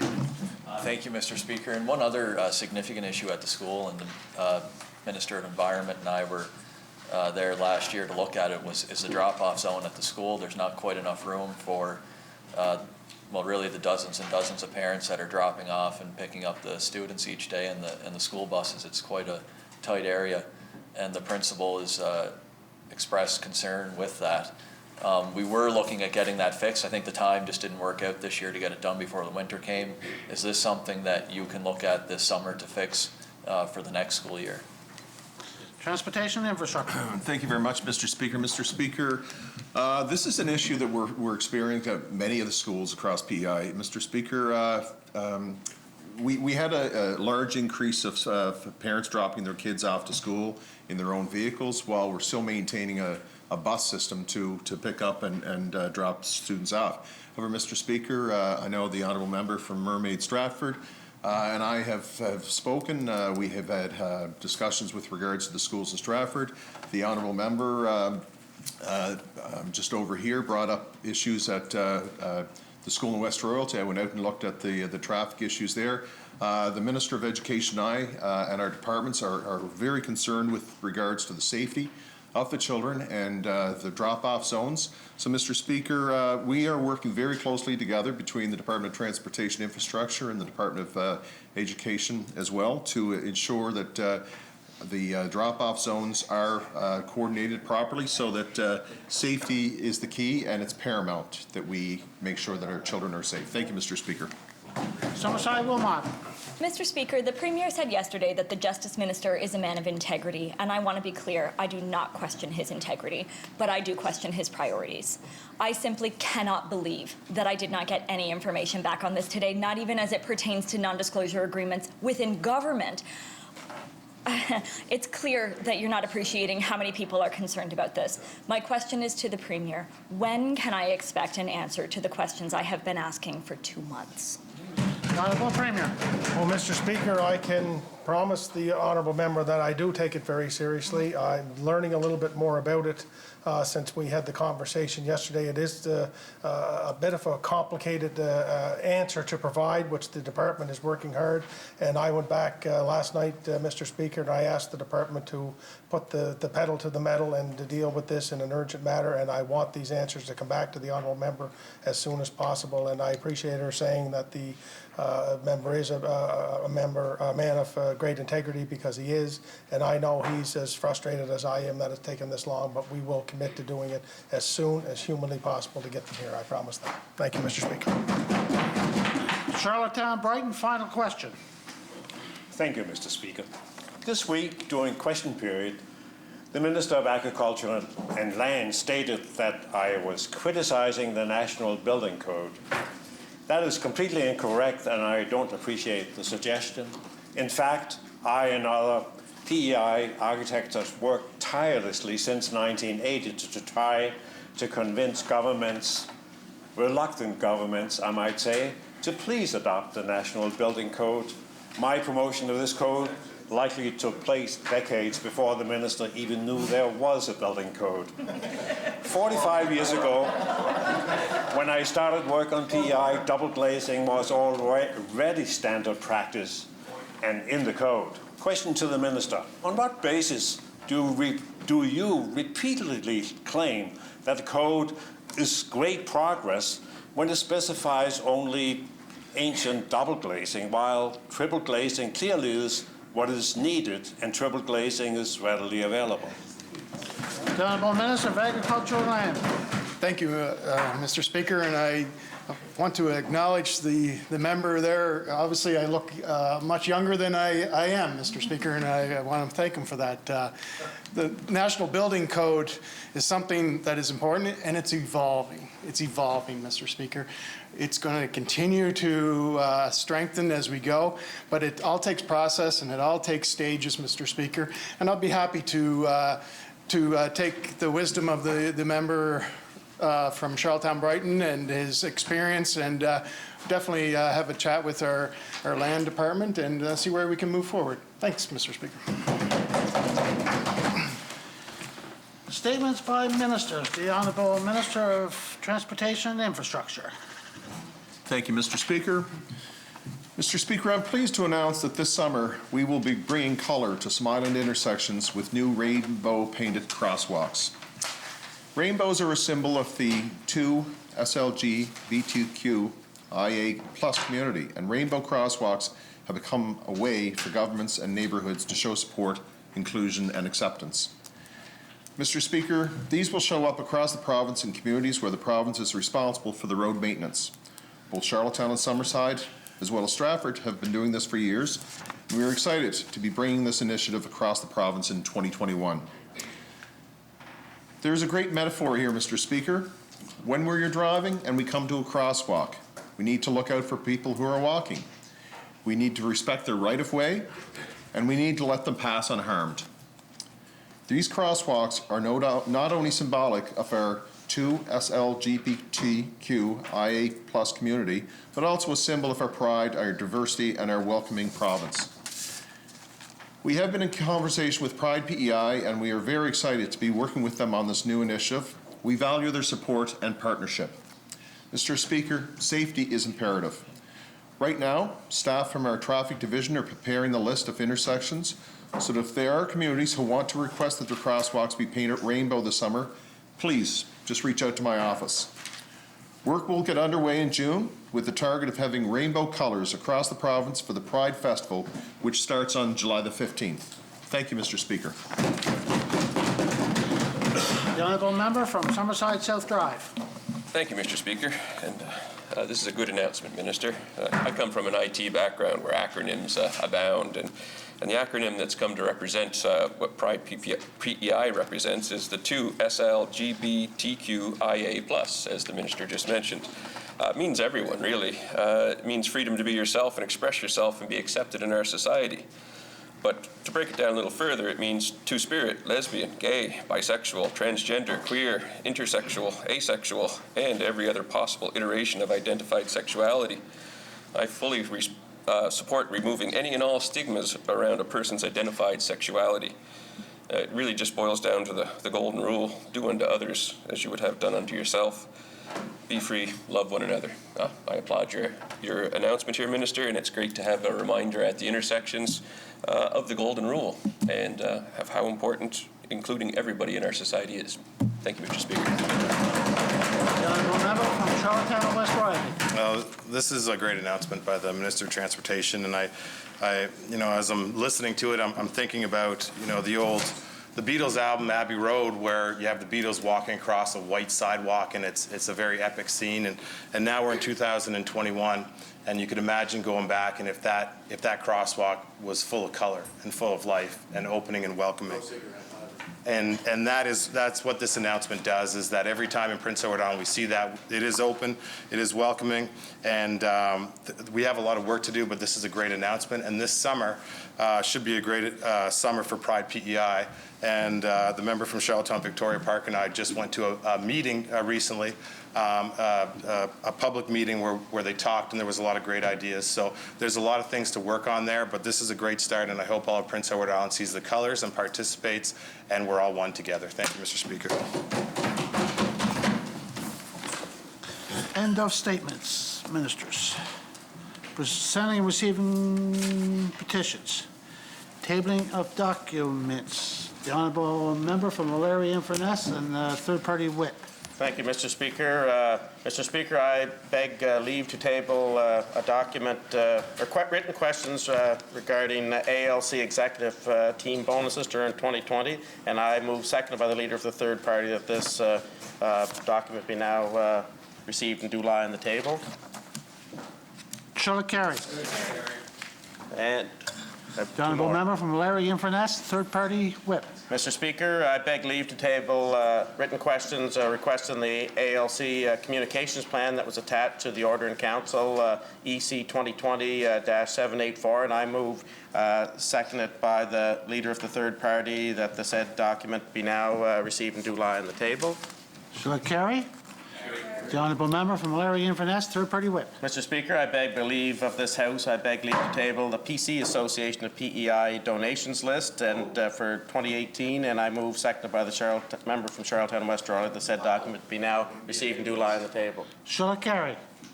Carry. The honourable leader of the official opposition.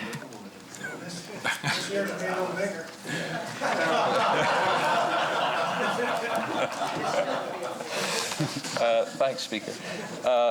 By leave of the House, I beg leave to table a written question asking for a summary of the public feedback received to date by the Premier's Council for Recovery and Growth, and I move, seconded by Summerside South Drive, that the said document be now received and do lie on the table. Shall I carry? Thanks. The honourable member from Charlottetown West Royalty. Mr. Speaker, by leave of the House, I beg leave to table written questions requesting a copy of the minutes from the ALC board meeting between March 30th and April 11th, 2020. And I move, seconded by Tignish Palmer Road, that the said document now be received and do lie on the table. Shall I carry? The honourable member from Charlottetown West Royalty. Mr. Speaker, by leave of the House, I beg leave to table research on social housing supports and PEI, and this is information for the public to understand where the most important services are offered in Prince Edward Island, and I move, seconded by O'Leary and Burness, that the said document be now received and do lie on the table. Shall I carry? The honourable member from Tignish Palmer Road, Deputy Speaker. Thank you very much, Mr. Speaker. By leave of the House, I beg to table written questions seeking all emails between the Department of Finance and ALC Head of Gaming containing the word FOIP between October the 1st, 2019 and April 28th, 2021. And I move, seconded by the member from O'Leary and Burness, the said document be now received and do lie on the table. Shall I carry? Did I miss anyone? No? Reports by committees. Introduction of government bills, government motions, orders of the day government. The Honourable Minister of Finance, Deputy Premier. Thank you, Mr. Speaker. I move, seconded by the Honourable Premier, that the first order of the day be now read. Shall I carry? Order number 1, consideration of the estimates in committee. The Honourable Minister of Finance, Deputy Premier. Thank you, Mr. Speaker. I move, seconded by the Honourable Premier, that this House do now resolve itself in a committee, the whole House, to take into consideration grant of supply to Her Majesty. Shall I carry? The honourable member from Tignish Palmer Road, Deputy Speaker, to chair the committee of the whole House, please.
Now in a committee of the whole House to consider the granted supply to Her Majesty. A request has been made to bring a stranger onto the floor. Shall it be granted? Granted.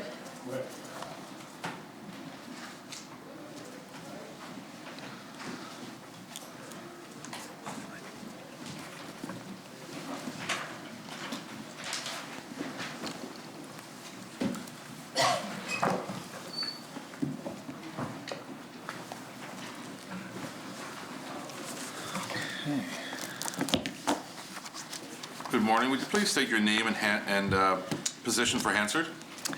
Lane Pino, Director of Finance. Thank you very much and welcome. Honourable members, we are on page 125, the Department of Social Development and Housing. The section Social Programs has been read and is currently under debate. And I understand the Minister has some documents he'd wanted to table, or? Yes, thanks, Chair. So these are answers to questions taken as notice. And I wanted to check them in, and maybe the page here, thank you, Nicole, can give copies to members who want them.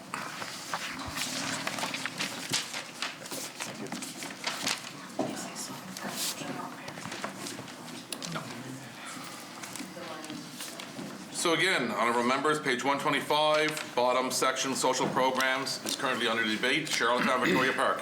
Thank you, Chair. I just have a few questions, and I haven't been able to get this open to look again, but the school-age autism grants, there doesn't seem to be a change in the funding. I thought there was, that those were supposed to be increased this year. Okay. So I don't believe the commitment was to increase them. What we did is increase the scope of what they could be used for. So equine, we increased the scope of what they can be used for. Equine therapy and music therapy are now eligible. People can, who have children with autism, can spend that $6,600 a year, up to $6,600 a year on those other activities. Charlottetown Victoria Park. Thank you, Chair. Do you think that adding those services is naturally going to up? Do you think that at one point you will have to raise that funding?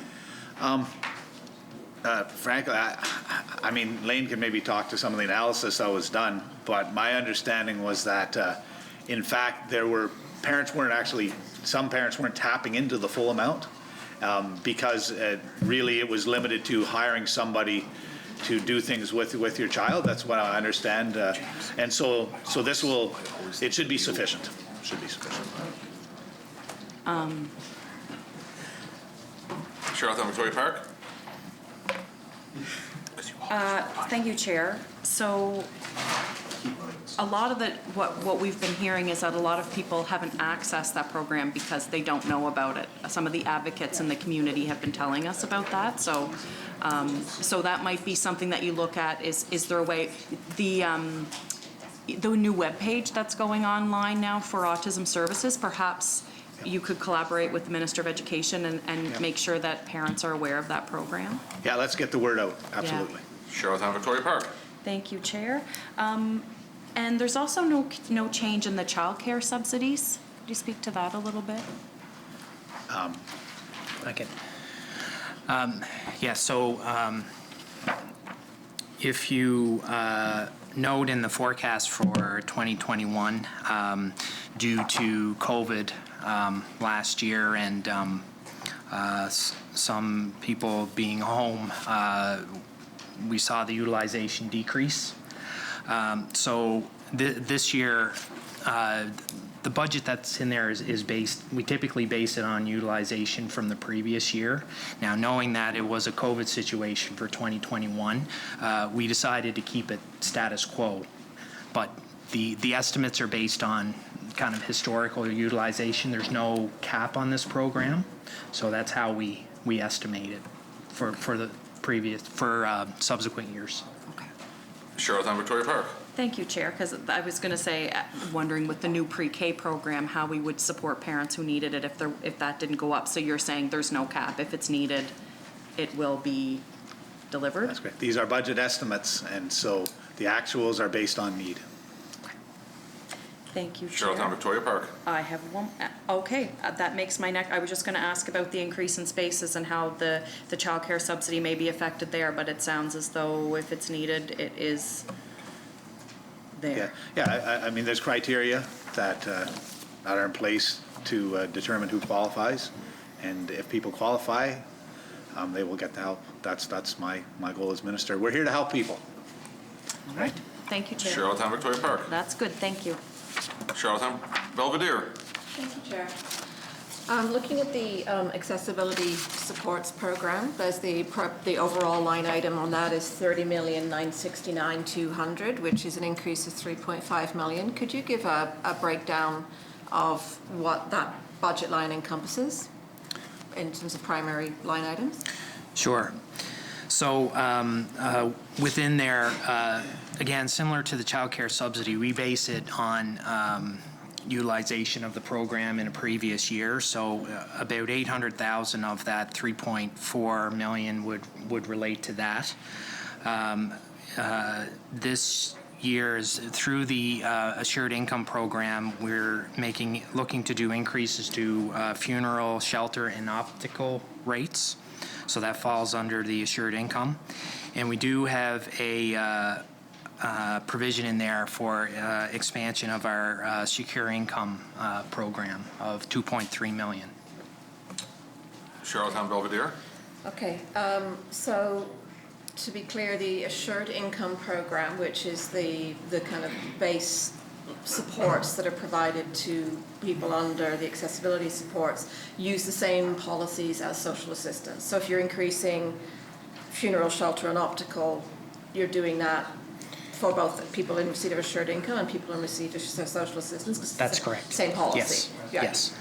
Charlottetown Belvedere. Thank you, Chair. So on the overall budget of 30 million, do you have kind of a breakdown of how many clients are being supported and how many of those are also in receipt? How many are on the assured income and how many are receiving just the disability supports without assured income? So there's a total of about 1,900 clients on the caseload for accessibility supports overall.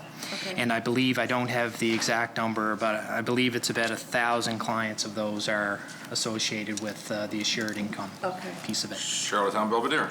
So the remainder of those clients, Chair, then are on receipt of the other services, financial services that are available, like adaptive devices or home renovation. Sorry, I can't see you. Hi. Yeah, so I guess could you speak to sort of what they're in receipt of otherwise, not in receipt of assured income, but are on the accessibility support program?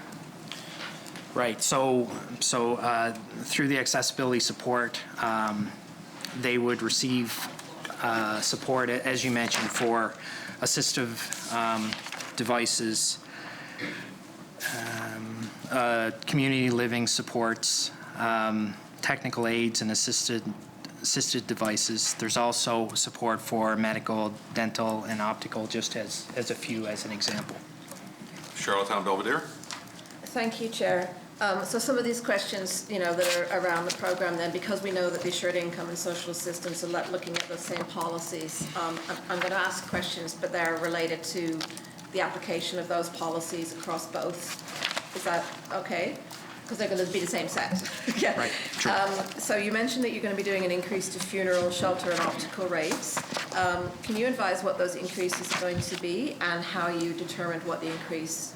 How did you determine what rate to increase by? Like what was the budget consideration?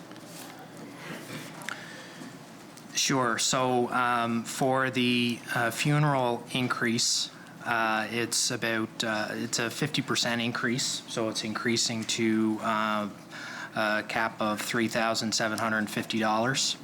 For the optical rates, that's a 50% increase as well, and that's increasing to $81, which is the appointment fee for that service.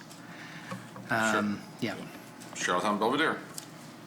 Thank you. So, and then you'd mentioned the shelter rate increase as well, which I imagine is a little more complex.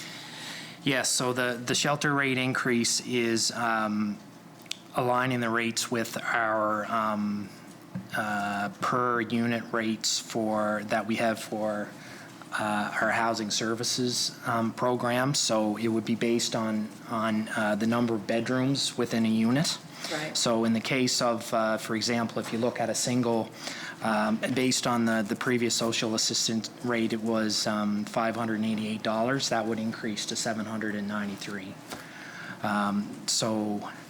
Yeah, and there's different rates. As you recall, under the social assistance program, it was named it was based on the number of people living in the home, where we wanted it to align with the housing rates in terms of the number of bedrooms, and overall that provides an additional benefit to the clients under social assistance and assured income. Charlottetown Belvedere. Thank you, and Chair, that's a really long overdue because it was raised originally back again in one of the AG report recommendations about sort of rationalising not just the amount that was paid but how it was determined for exactly that reason, because we were seeing clients being penalised because they had a roommate.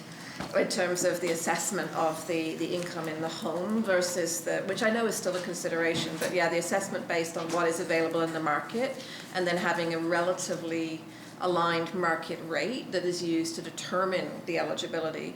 Where the eligibility was at 588 previously, we were seeing, obviously clients significantly experienced a significant gap between what they could afford, and then that money was coming out of their food budget. So this sounds like a really extensive and overhaul, and so I recognize then where that expense is going to be reflected that I'm seeing in the budget line item is primarily to implement this. Would you be able to table those updated rates as a handout for reference so that we can update our files when we're talking to constituents in terms of what they can expect? And can you advise when those are going to come into effect? Yes. I think we'd be happy to do that. Okay. Yeah. Charlottetown Belvedere. And when will they take effect? Will they go? Like, are they in use now? We're in the processing of updating them now, and Okay. once the budget is finalized and approved, we'll get the rates, look to Okay. have the rates posted. Okay. Charlottetown Belvedere. Thank you, Chair. Just going back to the piece around the eye exam, you mentioned, and the optical rates, you'd mentioned that you'd increase the allowance for the eye exams. Have you also increased the allowance for the provision of frames and lenses? Because that was also very, very much under market rate. Yeah, I believe that rate is still the same at this point.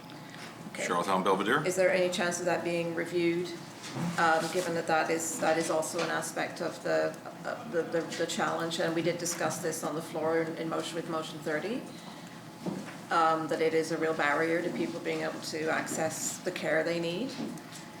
Minister? I mean, we can take that under advisement for sure. Definitely. We've got a crackerjack team, both in finance as well as in policy planning and innovation, and I definitely would love to speak to them on this topic. Charlottetown Belvedere. Thank you, Chair. Now, I just remind that we had a pretty clear commitment from you in the House on the floor in that debate on that motion, which was supported very excitedly by both the College of Optometrists and the Opticians Association, as well as obviously the community, that the 20-odd year delay in reviewing that. I recognize that it's very expensive to update policies when they have been left unupdated for so long. However, a 50% increase on the eye exam is obviously still leaving people out of pocket, but not addressing the actual cost then of the recommendation is not going to help the clients that need to go then purchase lenses and things and so on. So Minister, I would really ask for you to reconsider that policy should be updated in its entirety. Yeah, well, I mean, like I keep saying, we're here to help, Yep. and so I want to talk to the experts in the department and explore that. If it's something that needs to be done to make sure that we're serving people the best we can, then we'll take a look at it. Charlottetown Belvedere. Yeah, thank you, Minister. It's just that when we have these discussions in the floor, and I know motions can often feel that they don't have the same weight or relevance to some of the other work that we do in here, but they do matter. They matter because they are another way that we can bring forward constituency concerns, and people are watching and they heard your commitment. So I'm clearly reminding you of that commitment. But, Minister, not to detract from the importance of the increase to the shelter rates. I'd look forward to seeing that handout from you. If I can ask then also about the social assistance, which is obviously a $50 million commitment overall, and I recognize the bulk of the increase in that budget line item would be from those same increases. Can you advise how many current active clients are in receipt of social assistance benefits? Just to go back, so any commitment that I made with motion 30, definitely will be very pleased to keep that. So, Okay. And I think Lane wants to answer your question. Thank you. Sure. So as of the end of March, there was 2,900 clients or 2,900 cases on social assistance caseload. Cases. Charlottetown Belvedere. Thank you. Does that represent individuals or does that represent households? That represents households. Households. Charlottetown Belvedere. Thank you, Chair. Do we have a breakdown of that by individuals in terms of particularly how many children are in families that are in receipt of social assistance? Yeah, I can bring that back. Charlottetown Belvedere. Thank you. I would appreciate that, and obviously that's relevant in terms of looking at the impact, particularly on children and food insecurity, so that we can really measure and recognise sort of the impact of the services that we're providing. It to be able to sort of understand with accurate numbers who we're speaking about when we're looking at designing and working with government to develop approaches that would be most helpful. Chair, do you have others on your list? I do. Okay, would you like to move and come Charlottetown back? Brighton. Thank you. I have a question regarding accessibility supports. Does that include actual modifications like ramps and handles for people who need it because of disability? Or is that elsewhere? There is a provision in here for supportive devices. Supportive and assistive devices is how we term it, but yes, the answer is yes. Charlottetown Brighton. And the second question was that, is that available whether or not you own the place or whether you rent the place in this particular case? Yes, and so remember you brought that up during the question period, and it is something that I raised with the department. We're still looking into that and what adjustments we might need to make to the policy. Charlottetown Brighton. Oh, I appreciate the effort. I'm good. I'm good, Chair. Charlottetown West Royalty. Thank you, Chair. Just looking at the forecast versus the budget for Stars for Life, which is an important, it was a 600,000. We're looking at 524,000 for next year. Can you explain anything there? Or are they? I know it's an increase from last year, but the needs and the services there are growing, which I think you're aware of. So maybe just some communication there on Stars for Life.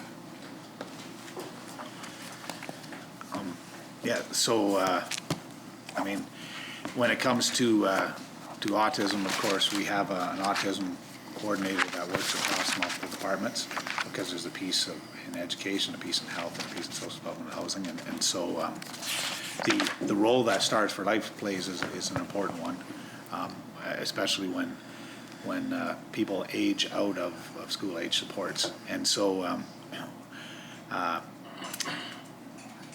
I've already met with the director of Stars for Life, and really we're doing our very best to meet the asks that they have. Charlottetown West Royalty.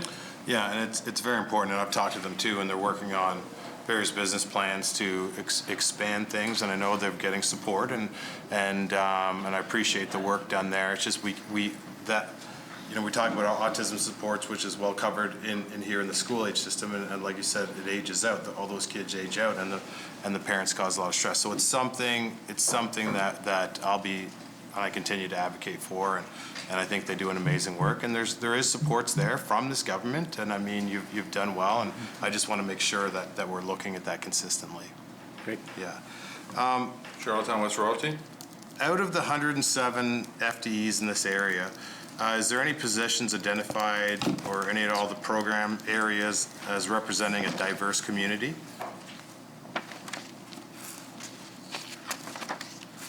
So can you repeat that question? Out of the 107 FTEs in this area, is there any positions identified in the program areas or people that will represent a diverse community, either BIPOC community or LGBTQ? That's a great question. I'd like to bring that back. Yeah. Charlottetown West Royalty. And what has your department done in the area of BIPOC supports? And I don't think that you would identify people as being in the BIPOC community on your client list. Is that correct?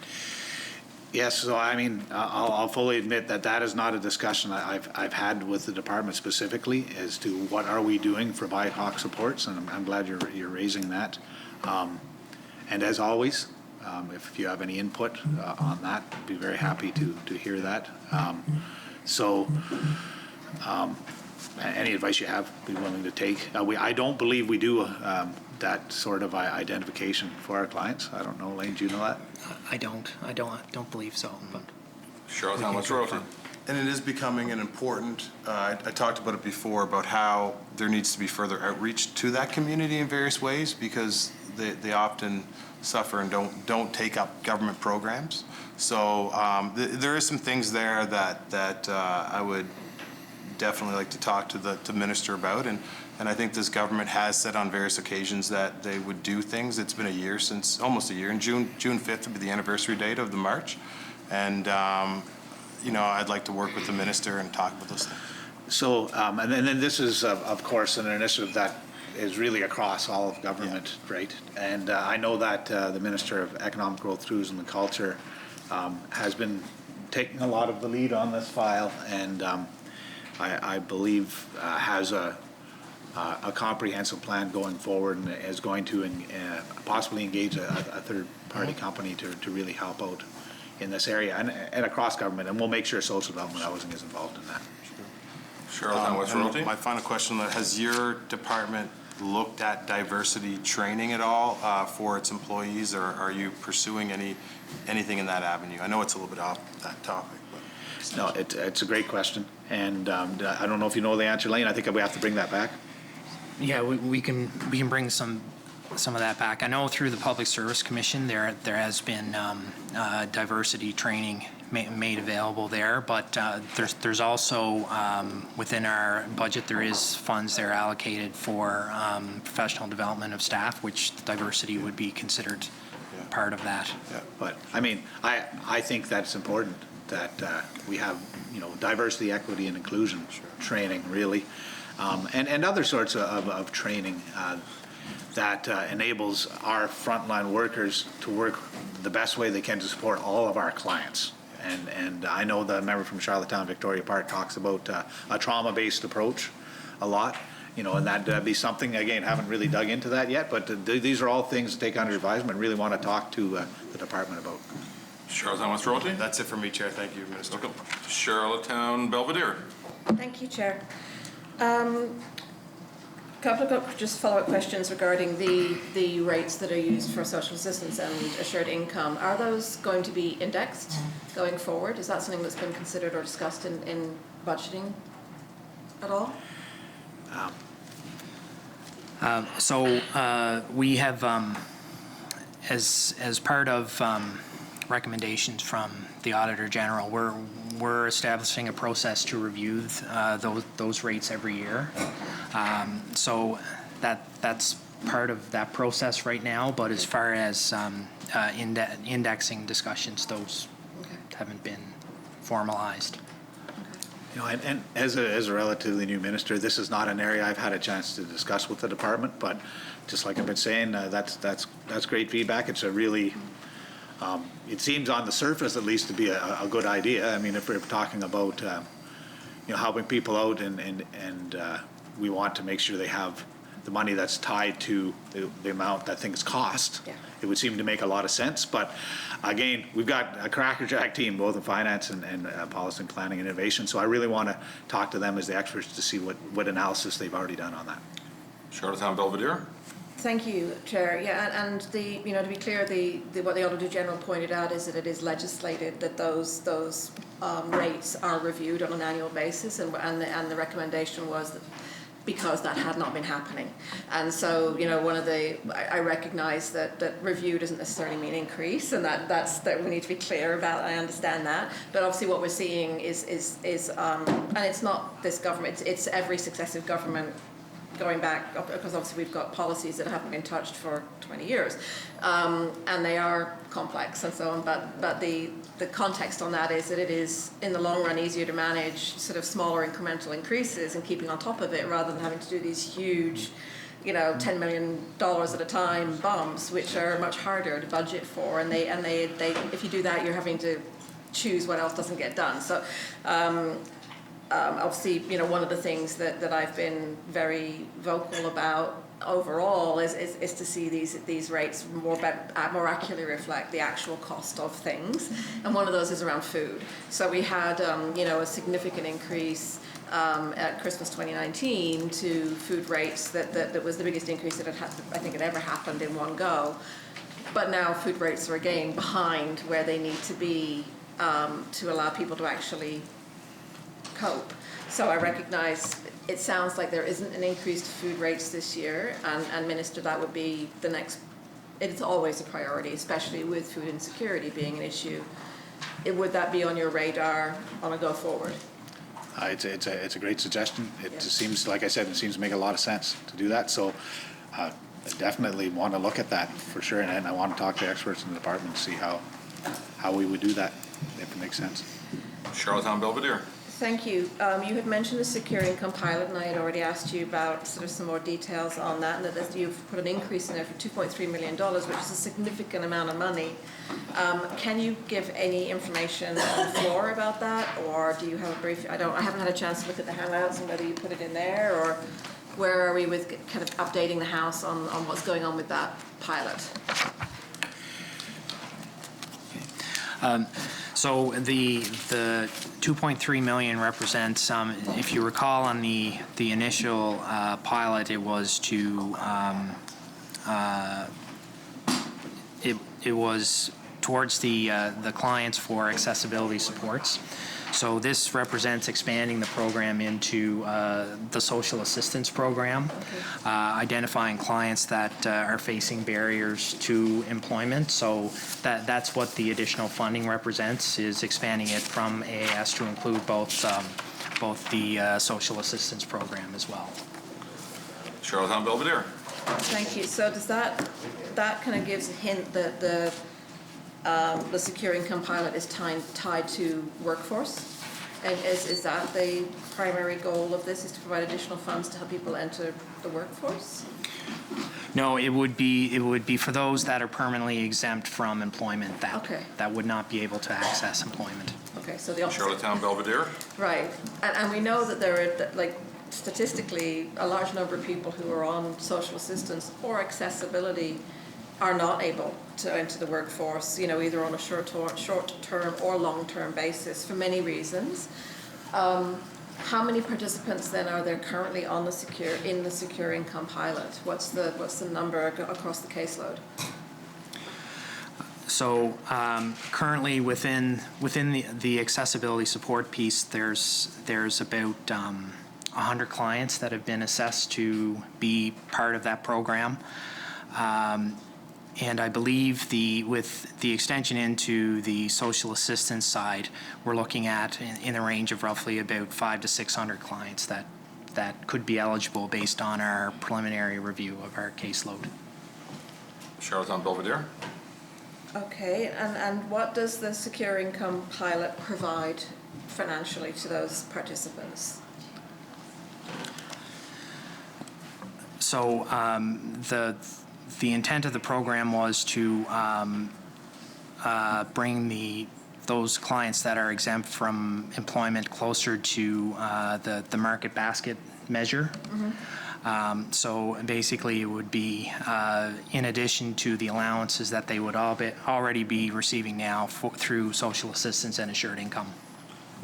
Charlottetown Belvedere.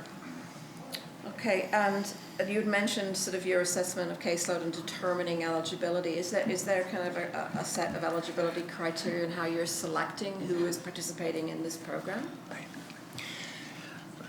And I'll let Lane answer that, but I wanted to mention this is all information that was asked, we said we would take back, and we still plan to do that. It wasn't in the package today. Okay. I'm going to ask about it anyway, Minister, just because I'm sorry, the Minister has the floor. Yeah. So I mean, we can go through all this on the floor if you really want to, member. And Lane can give as much information as he can verbally. Sometimes when it comes to this sort of information, you know, having tables and charts and written down, like in particular eligibility criteria, like you're asking about, would be, you know, multiple points. But just we are going to bring this back to you in a written format as well, member. Charlottetown Belvedere. Yeah, and the point of asking it here, Minister, is that I am asking about how we're making financial decisions, which is the point of, you know, as much as possible in budget. I recognise that it is very uncomfortable for ministers to get off being asked about policy decisions, but policy decisions are what are informing the budget decisions, and a $2.3 million expenditure on this program is significant. Minister, it's also significant because as I've stated a number of times, not having that information, and I get you're going to bring it back, but the reason I am asking primarily is because this is a project that's been running in parallel while we were doing the extensive work on the special committee with poverty around basic income. It's also one that may or may not be informed by some of those really important things we learned from the data during that special committee on poverty, for instance, conditionality. So when I'm asking about how do you select who got to participate, the reason I'm asking is because one of the most difficult things that can happen when you're giving some people more money than other people is how did you pick them? Because you're picking winners and losers. You've got some people on social assistance and accessibility support who are getting significantly more funds that change the way that they can live their life. And there are other people who are effectively in the same condition who are not. And that's a challenge for government to support from a policy decision. And thank you, Member. This is definitely a policy debate that I do want to have. I mean, the Secure Income Pilot started prior to the Special Committee on Poverty completing their work. And of course, I did sit on that committee, although I came in a little late in the game. And one of the things I've asked the department already on the policy side is say, how can we make this a targeted basic income pilot instead of a secured income? And in discussion so far, I think the two are very, very close together. But the details that you're talking about, which should be informed by that report from the Special Committee on Poverty, are important ones for sure. I mean, and thank you for raising those ones. Conditionality is something. I mean, we can talk about the eligibility here. I can let Lane get into that. Chair? Charlottetown Belvedere. I would be fine with not tying up the space here to go through that because I recognize that is more about a policy approach. And I wanted it to be on the record, Minister, that I am both excited by the approach and really concerned about the approach. I know that when we look at the recommendations from the BC report that on basic income, one of those recommendations in there was looking at existing programs and how they could be more aligned towards a targeted thing. And I certainly feel, as I've stated regularly, when we look at poverty elimination, that we need to take steps that move us along that process. I am not going to ever stop advocating for a universal a guaranteed basic income. But I also know that if we can help those who are most at poverty now, then this is one of the approaches that absolutely is on the table. So, but it's really critical that, I mean, government is moving ahead without having that conversation in public. And so where we've done all the other work in a very open and transparent manner, policy decisions do matter when you're talking about something like this.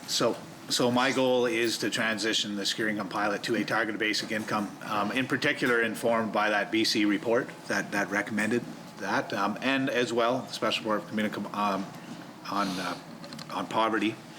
So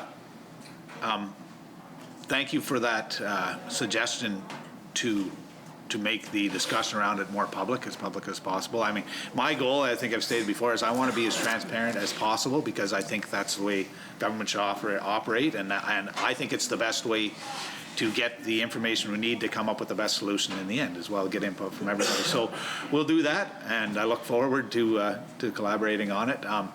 We'll see exactly what mechanisms we can do that in. Maybe the Special Committee on Poverty would be involved. I don't know. We can talk about that.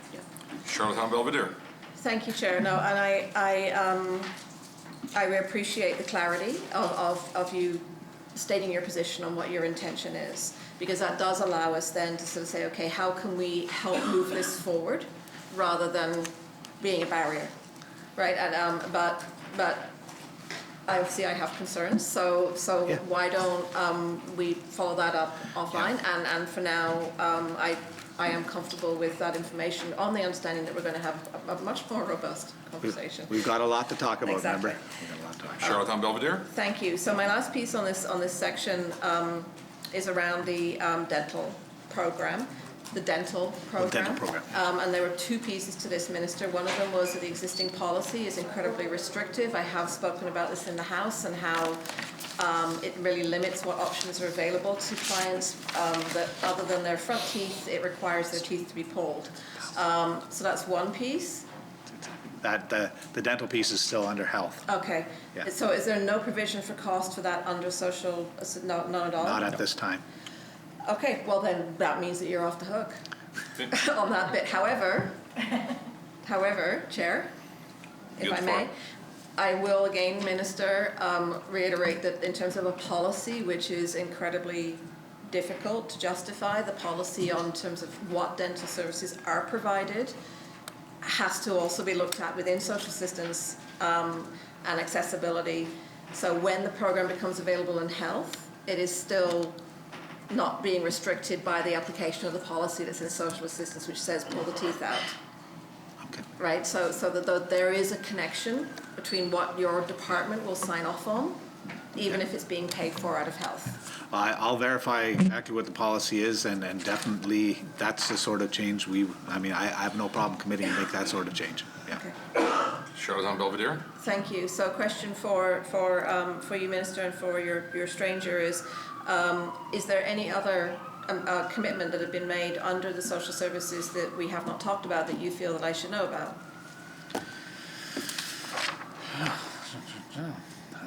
I think we've... Have we covered all the bullet points on your list, Minister? We have, yes. I can't even do any additional pumping up of the department here. No, it's such an important area, and it's when you're serving vulnerable people, it's not something you really want to brag about anyways. It's something that has to be done to help. And so I'm really pleased to say that we were able to do the work we did with the funeral shelter optical rates and the secure income pilot increases and those sorts of things. Look forward to continuing to support folks who do require social assistance. Charlotte Belvedere. I am done, Chair. Thank you. Shall a section carry? Carried. Total social program is $111,320,800. Shall it carry? Child and Family Services. Child and Family. Appropriations provided for the direct services delivery for families and communities for the safety and well-being of children and youth in the areas of child protection, children's residential services, including alternate care provider services, children in care, who are the legal responsibility of the province, foster care, adoption, and parental supports. Administration, $195,500. Equipment, $34,500. Material supplies and services, $494,800. Professional services, $63,100. Salaries, $17,772,300. Travel and training, $513,400. Grants. Community grants, $1,739,400. Miscellaneous grants, $56,000. Supports for children, $4,899,500. Total child and family, $25,768,400.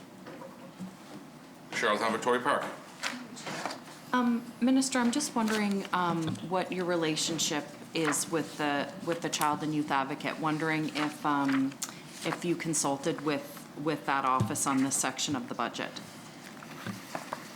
Okay, so I feel like I'm building a good relationship with the Office of the Child and Youth Advocate and the Child and Youth Advocate himself.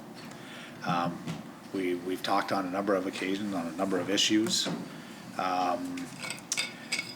When we met with them, we really try and if they have requests for information, we try and grant that. And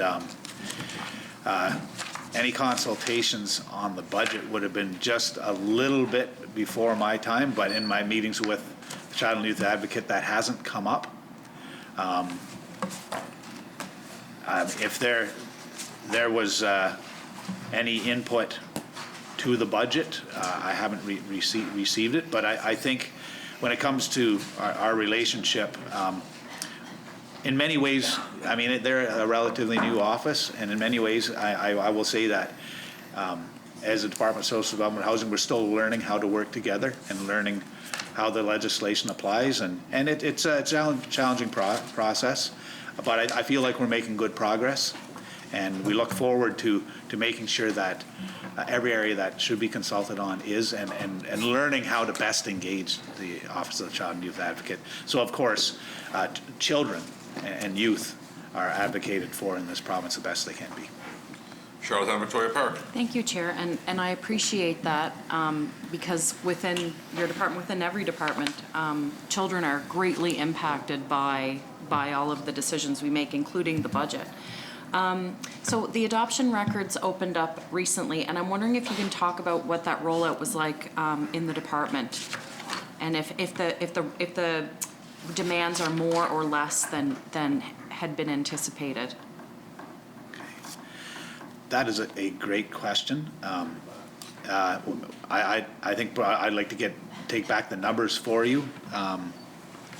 In my recollection, they were probably lower than I thought they would be, but I'd like to bring back the data so we can compare them and let the folks, the experts in the department, express their opinion on that. Charlottetown Victoria Park. Thank you, Chair. Yeah, I was just wondering if you thought the budget line was enough to accommodate those requests. So we'll see that in the information that you bring back. Yeah.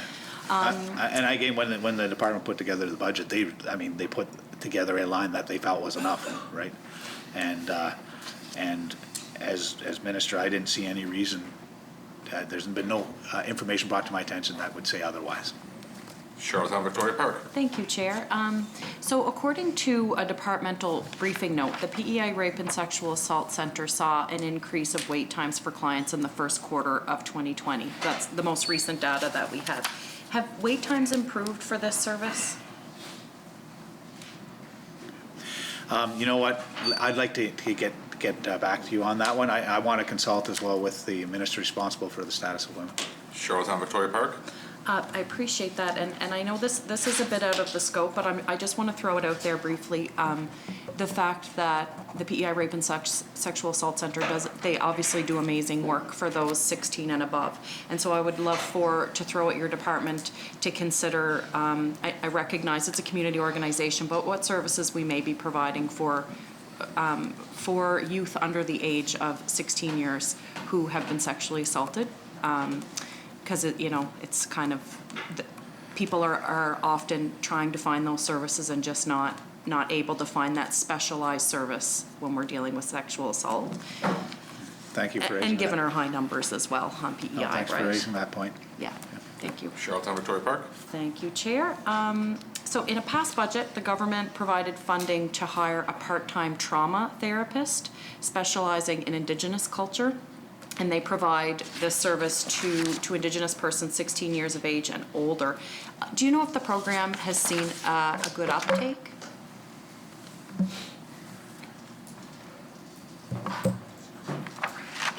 I will have to get back to you on that one, member. I don't have that information. Charlottetown Victoria Park. Thank you, Chair. I would appreciate that.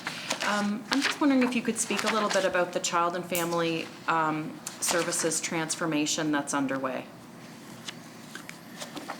Are you talking about the review of the Child Protection Act? Yes. Yes. So, this is a mandated 5-year review of the Child Protection Act, and there's an advisory committee / council that oversees it. The stakeholder consultations are almost complete, and then the advisory committee will be creating their report along with recommendations.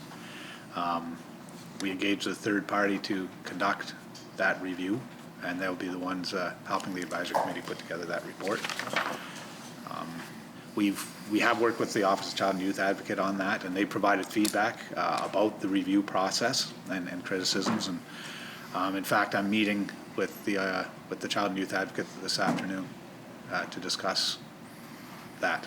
So we're moving forward, and our target is to have new legislation for this fall, although the indications are, from what I'm hearing, that may be tight. It might have to be pushed to the spring, but the folks in the department who are leading that, the Director of Child Protection Services, is really focused on trying to do that for the fall. I hope we make that deadline, but I think it would be very challenging. Charlottetown Victoria Park. Thank you, Chair, and I look forward to reading that report and seeing what they have to say, and really hope that recommendations are honored, because this is such an important service that just hasn't seen the TLC, I guess I'll put it, the way I'll put it, in recent years, and they could really use that support.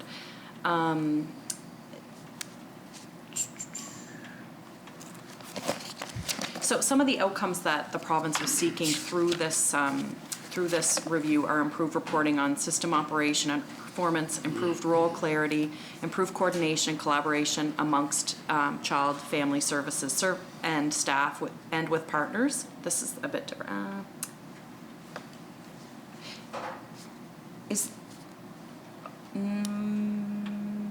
Okay, I'm good for now, Chair. Thank you. I just want to add one thing.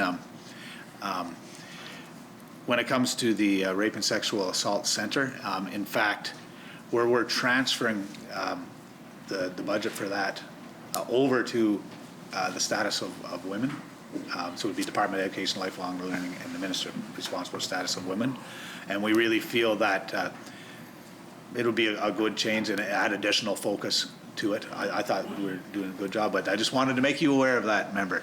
Just giving you some information, be transparent, and so you know what's going on. Shall the session carry? Carry. Total Child and Family Services, $25,768,400. Shall it carry? Carry. Total Department of Social Development and Housing, $172,967,500. Shall it carry? Carry.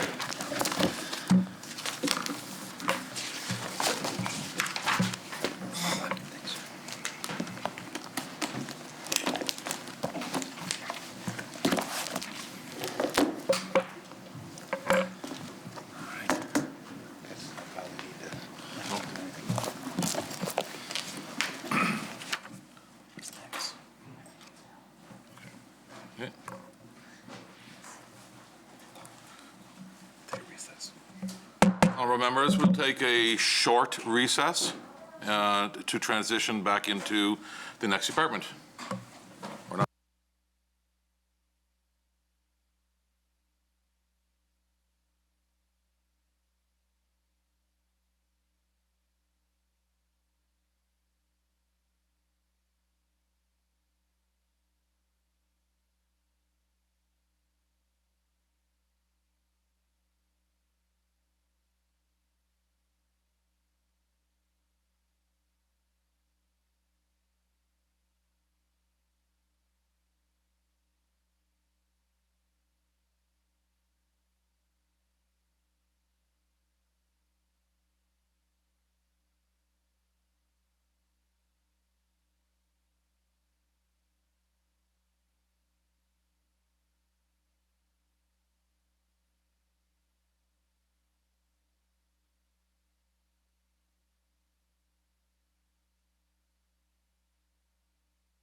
welcome back. We are now going to start on the Department of Health and Wellness. You'll find that on page 94.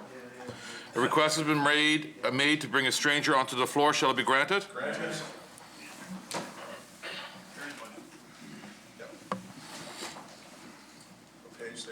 94.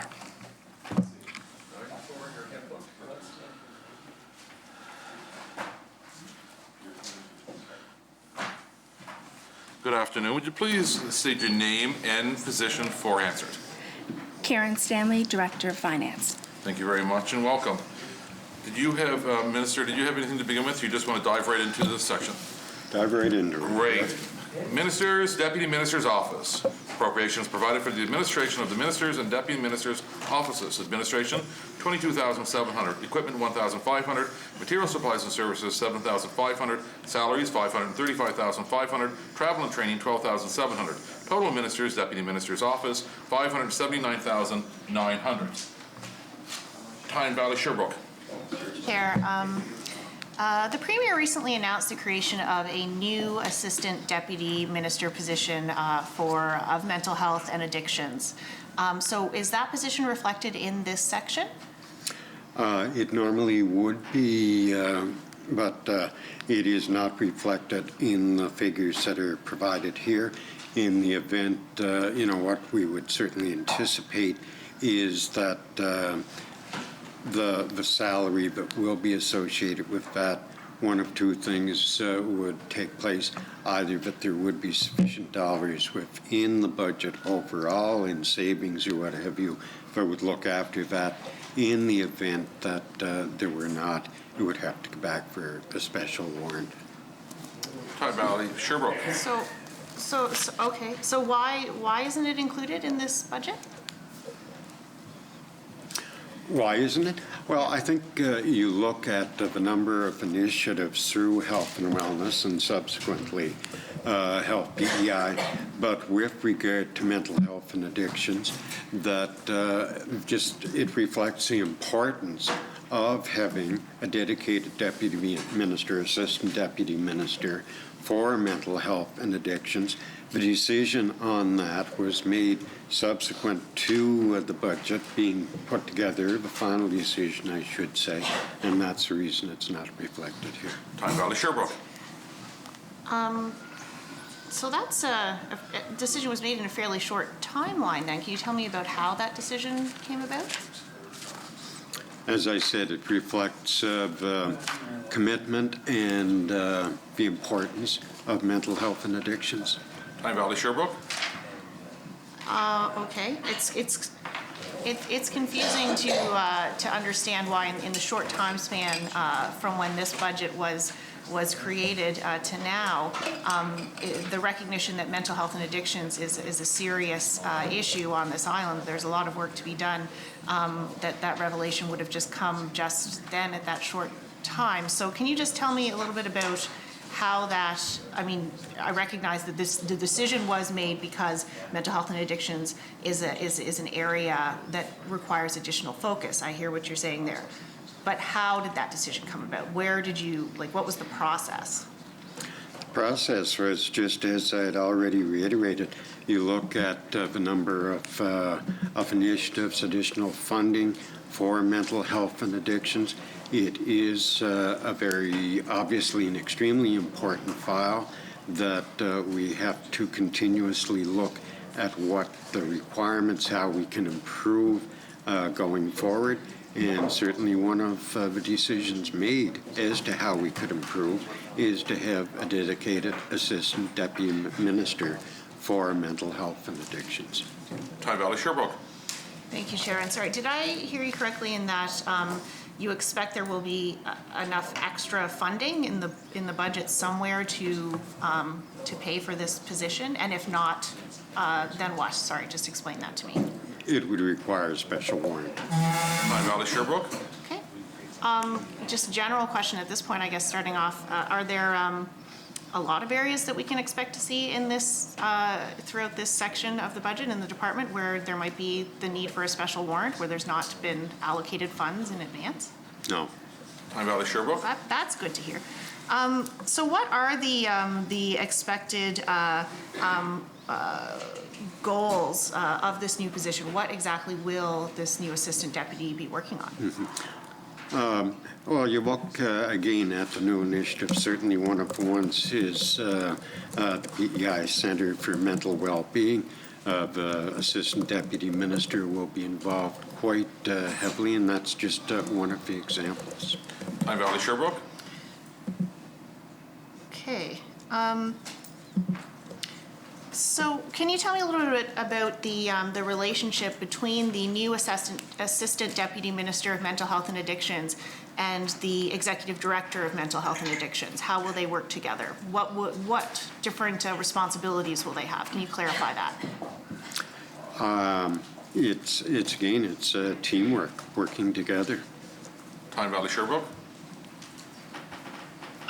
It's very, very vague. Can you be more specific? Could you repeat the question again, please? Tyne Valley Sherbrooke. Yeah, absolutely. So the new Assistant Deputy Minister of Mental Health and Addictions, as a new position that was identified as necessary, because there are significant issues in mental health and addictions that need to be worked through. Okay, but there's also an Executive Director of Mental Health and Addictions, and I just wanted to get some clarity on what those individual roles are actually responsible for, and if there's going to be any overlap. Okay, thank you for that clarity. I think you look at across any government department, just the deputy minister, the directors that are under them, and it's not going to be any different within that division, if you like. Certainly the assistant deputy minister is the one who is going to be responsible for, will be coordinating, working to ensure that programming is delivered, and then you do have the directors that report up to in this case, to the assistant deputy minister. Tyne Valley Sherbrooke. Okay. So I'm still a little bit confused about exactly what that role is going to be, but we can move on for a minute here to the other existing Assistant Deputy Minister, Deborah Bradley. So she was appointed in July 2019. So can you tell me a little bit more about the work she's been doing and what's been achieved by that role so far? Oh, as you can appreciate, right across health, it is within the department, and then the working relationship with Health PEI, that it is extremely extensive. It's extremely important. With regard to the Assistant Deputy Minister, Deborah Bradley, she works very closely with the Deputy, Mark Spadell, works closely with me. You look at some of the initiatives that of the new initiatives and the former ones as well, but that she would be working on some of them. Once we do have the Assistant Deputy Minister of Mental Health and Addictions in place, then that responsibility, or some of the responsibilities, I should say, Chair, that are presently handled by Deborah would be taken over by the Assistant Deputy Minister of Mental Health and Addictions. Tyne Valley Sherbrooke. And you say that Deborah has been working as Assistant Deputy Minister on some of the new programs. So which ones, and tell me more about that work. Okay, some of the new ones, and as I had said before, some of the previous ones as well. But you look as an example, diabetes, the new initiatives in diabetes, when she sits in with groups with our professionals as well, just to determine, to work together as we move forward on just the additional dollars that are allocated there, what they will be utilized for. Tyne Valley Sherbrooke. And I believe she's also, correct me if I'm wrong, doing some work around the new community, the health homes and communities model that has been brought up by this government. Is that correct? Mm-hmm. Yes. Tyne Valley Sherbrooke. Okay. So I wanted to just touch on that for a minute. I've been surprised actually that we haven't heard yet about the role of the College of Family Physicians in that initiative. I know that, or at least it's my understanding that the idea and the model around the medical homes and medical communities is something that has been created and is promoted through the College of Family Physicians, and something they've been working on for a very long time. So is it fair to say that that is that the foundation for the model that this government is planning to use? I don't know if I would say that that is a foundation for the model. Certainly, the input, what we have heard, what I've heard previously coming into this position as minister, and reiterated to me time and time again, is that healthcare professionals, and whether it's doctors, whether it's nurse practitioners, whether it's dietitians, whether it's mental health and addiction workers, that they want to be able to work collaboratively. And as Mr. Chair, I'm sure that as the member is aware, that is has been in the past one barrier to recruitment. We've had substantial discussions on retention as well, but I think that's one of the things, yes, partnering, getting feedback as we move forward on medical homes and medical neighborhoods. I'm not going to say that one group is a foundation or not a foundation, but they're partners, strong partners. Time Valley Sherbrooke. Okay, because I think, using the language, which that is the language that they refer to in their model, would imply that that is the same model that you're using, and that I'm not in any way saying, one way or the other about the validity of that model. From what I've learned, or what I know from speaking with the College of Family Physicians, there does seem to be a real value in that approach, and I'm not questioning that. I'm rather at this stage questioning what is the role of the existing model from the College of Family Physicians that is called medical homes and medical communities, so that, because right now there's quite a bit of confusion, I think, about what that actually means, right? And I think you've heard that, I'm sure you hear that from people all the time. I get calls about that. What is this all about? And it would be helpful, for people to be able to look to the, existing body of work that has been done by the College of Family Physicians around this and the evidence behind it. But you say that's not necessarily what you're doing. That's not what I said at all. Oh, okay. Honourable Member, we're trying to keep I'm trying to keep the flow going here. But just we can keep the questions pertaining to this section. Sure. Yeah. You can move on to someone else and come back to I have no one else on the list. Do you have any further questions on this section? Oh. Okay. No, that's it for this section. Okay. Shall this section carry? Carry. Total of Ministers, Deputy Minister's Office, $579,900. Shall it carry? Carry. Community Health and Policy. Health Policy and Programs. Appropriations provided to support the Department in carrying out its responsibilities in the areas of planning and evaluation, health policy development and analysis, and legislation. Administration, $30,800. Equipment, $3,700. Material supplies and services, $29,500. Professional services, $4,369,900. Salaries, $1,286,800. Travel and training, $24,400. Grants, $9,190,200. Total health, policy, and programs, $14,935,300. Time Valley Sherbrooke. Thank you, Chair. So I see a significant increase here, more than $3 million, it looks like, in professional services. What are the plans for this additional funding?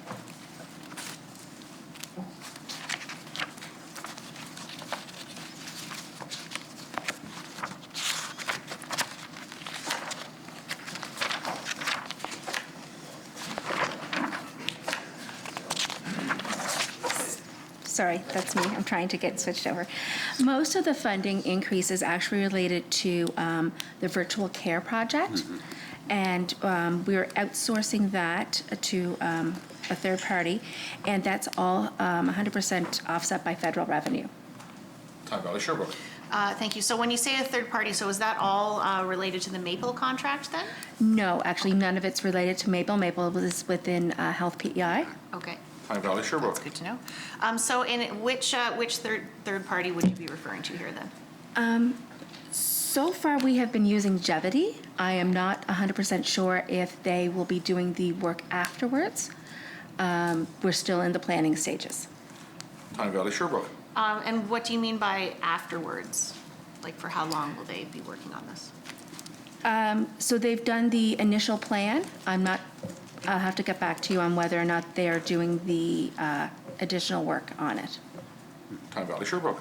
Thanks. And so what work are they doing then? If it's separate from the Maple virtual care piece, what is it that Javity has been working on? Chair, we'll bring that back, information back, the details on that. Tyne Valley Sherbrooke. Okay. Do you happen to know if it has anything to do with doctors recruiting doctors? Or if not, you can bring it back, but just wondering. What's that again? With the Doctors Recruiting Doctors initiative, does it have anything to do with that at all? No. No, okay, that's fine, just so I understand. Okay, I look forward to getting more information on that. Tyne Valley Sherbrooke. Yes, thank you, Chair. Can you tell us a little bit more about the Rural Health Initiative, that public engagement process? Is there a report from that process? Pardon me, can you repeat the question? Yes. Tyne Valley Sherbrooke. Yes, thank you, Chair. The Rural Health Initiative public engagement process, is there a report that came out of that process? That was a question, Chair, but was brought up specifically in question period earlier. And the rural, it will be, and I'll be honest, I'm going by memory here, but I'm quite sure that it is this fall that report will be completed and will be made public. If I'm incorrect on that, Chair, I'll certainly bring back corrected information. Tyne Valley Sherbrooke. Are there any, key findings or sort of initial, findings from that report that you can share? Not at this point. Tyne Valley Sherbrooke. I'm going to move on, but I'll put you back on the list if you wish. Yes, please. Thank Okay. you. O'Leary Inverness. And Mr. In this section, you have quite a significant increase in the grants as it pertains to community health policy. So, do you have any specifics on what that is or how we would break that down? Certainly, Chair, I can share the list of grants here. There's a Canadian Mental Health Association, CNIB Vision Loss Rehabilitation, Lennon House Recovery House is under this section as a grant. And again, that was one of the questions that came forward in question period here earlier in the session. Chances is included under here. Canadian Cancer Society, Tignish Health Cooperative Association, University of PEI, Ronald McDonald House, Peers Alliance, the new initiatives funding for peers are under the grants in this section, as well as the Alzheimer's Society of PEI. Included here, as well as I previously mentioned, Chair, of the new initiative, the PEI Center for Mental Well-Being, harm reduction, diabetes initiatives are included in this section, as well as fertility support programs for both IVF and IUI. O'Leary Inverness. So the PEI Center of Health and Well-Being, so what is that established yet, and what percentage of that money, of that, I mean, that's a well over doubling of the budget on that section, so is that the one that is the kind of the new initiative that? That is, Yeah. okay. Yeah, thank you for that question, member. It is certainly a portion of this, as it was outlined, I believe, when the Minister of Finance brought down the budget.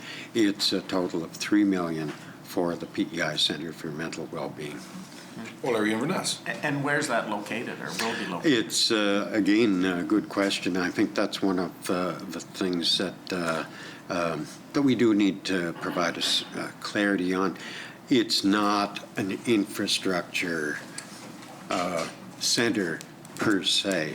It's more a means of bringing together very valuable community members, community partners to work with us on programs, how we can improve programs to help us identify the gaps in present programming and how we can move forward to address those gaps. O'Leary Inverness. So you don't know where the gaps are now? Excuse me. I mean, I would say that Yeah, we know. no, that's, I'm not saying that we don't know where the gaps are now, but I think it's always important. I hear it day after day here in the legislature, the importance of having that community input, the grassroots input, and the like. So, you know, we have professionals that I as minister have great faith in, but also I think it's always important to hear from the grassroots in the communities, for ones that are living experience, working it day in, day out, to provide that opportunity. You know, when you look at PEI Center for Mental Well-Being, certainly as far as the organizational structure, and one of the members previously had asked with regard to the Assistant Deputy Minister for Mental Health and Well-Being, it's to bring all of that together. And you have to have the initial funding in place to get the ball rolling on it, I guess, might be the easiest way to put it. O'Leary Inverness. So I'm gonna try to get this. So it sounds like you've got some sort of a virtual center where it's like a computer hub that people can tap into these expertise on administrating healthcare services. Would that be? I mean, I'm just trying to put it into a tidy box, and maybe that's not fair to do with ministers. I understand how appreciative that is, but I guess for me, as you described it, that's sort of the way I'm hearing it. But maybe you could clarify. Yeah. Go ahead. It would be, I'd have to say that it would be premature, remember, for me to say that it's going to be this, and this. I think what it does is the $3 million that's dedicated to this initiative. Again, it shows the importance of mental health and addictions, and that we want engagement across the island in order to move forward with not only existing programs. And are there gaps? Well, I would hope that there's not, but having said that, there's always room for improvement. Things are always changing. We don't do, excuse me, healthcare, medicine the same that it was done 30, 40, 50 years ago. And I think that this is one of the new initiatives that that will be a very important one, to be honest, member, as we move forward on the mental health and addictions file. Thanks. O'Leary Inverness. See, this is part of my problem. You're allocating about $3 million for a concept, and I can appreciate there's a concept, but it seems to be the trend line of these announcements and these concepts, and then you never can kind of make the concept into reality. And you know, as an MLA from O'Leary Inverness, you know what, you're asking me to authorize, you know, the approval of this budget of that big of a number with, once again, a concept. Now, I'm willing to put some latitude into your capabilities, Minister, and put that. But I hope you understand where I'm coming from as an MLA when we don't have much more than a concept, and when you can't explain it further than that, because it sounds like it would take some time to deliver this so-called concept when you have that little detail. So I just want to hope you can appreciate where I'm coming at from the questions, but I look forward to maybe further answers and maybe further questions in the legislature on that. So I have no further questions from my end, Chair. I appreciate the members' comments. Cornwall Meadowbank. I just want to go back to the professional services. I was just unclear on longevity, and you weren't sure if they were going to operate. Was there an RFP went out on this? What I'll have to do, members, as I had said previously, I'll bring back the information. The whole issue. Okay. Yeah, I'm good. Thank you. Charlottetown West Royalty. The Jeopardy contract, there was in the speech from the throne, there was a notion of moving long-term care to virtual care. Was that included? I don't understand how that process would work, but is that what this contract is for? No. So I did actually find some of my notes on virtual care, so I apologize. So this is to help to support, to rapidly deploy virtual care solutions to ensure that Islanders can continue to access high-quality care during COVID-19, to continue with some of the things that we have already started. And so some of those costs will end up being operating costs, salaries, training, professional development, architecture. We didn't know exactly where it was all going to be, so we put it all under professional fees, and it will get allocated appropriately. I will bring back more information on the longevity, but the long-term care initiatives that you're discussing, or talking about, they will actually be under Health PEI and not the department. Charlottetown West Royalty? That's good, because I don't know. So just tell me how you mentioned that Jevity was setting it up, but when can we expect services from this plan to roll out? Again, I think when we bring the information back, member, and certainly as I tabled the Maple contract here approximately a week ago, if at all possible, I will gladly table the information and contracts that would outline the requirements there as well. Charlottetown West Royalty. Okay, just one last question on that. You mentioned COVID-19. That's COVID-19 funding from the federal government to Prince Edward Island? That's correct. It's an agreement with Health Canada to help with the bilateral agreement for pan-Canadian virtual care priorities in response to COVID-19. Charlottetown West Royalty. Okay. Lennon House operating grant doubled in there. Why was that, Minister? Lennon House? I'm sorry. Because the operating grant for the previous year was actually for 6 months, so this is a full year's worth of operating grant. Charlottetown West Royalty. Do you provide any medical services at Lennon House? No.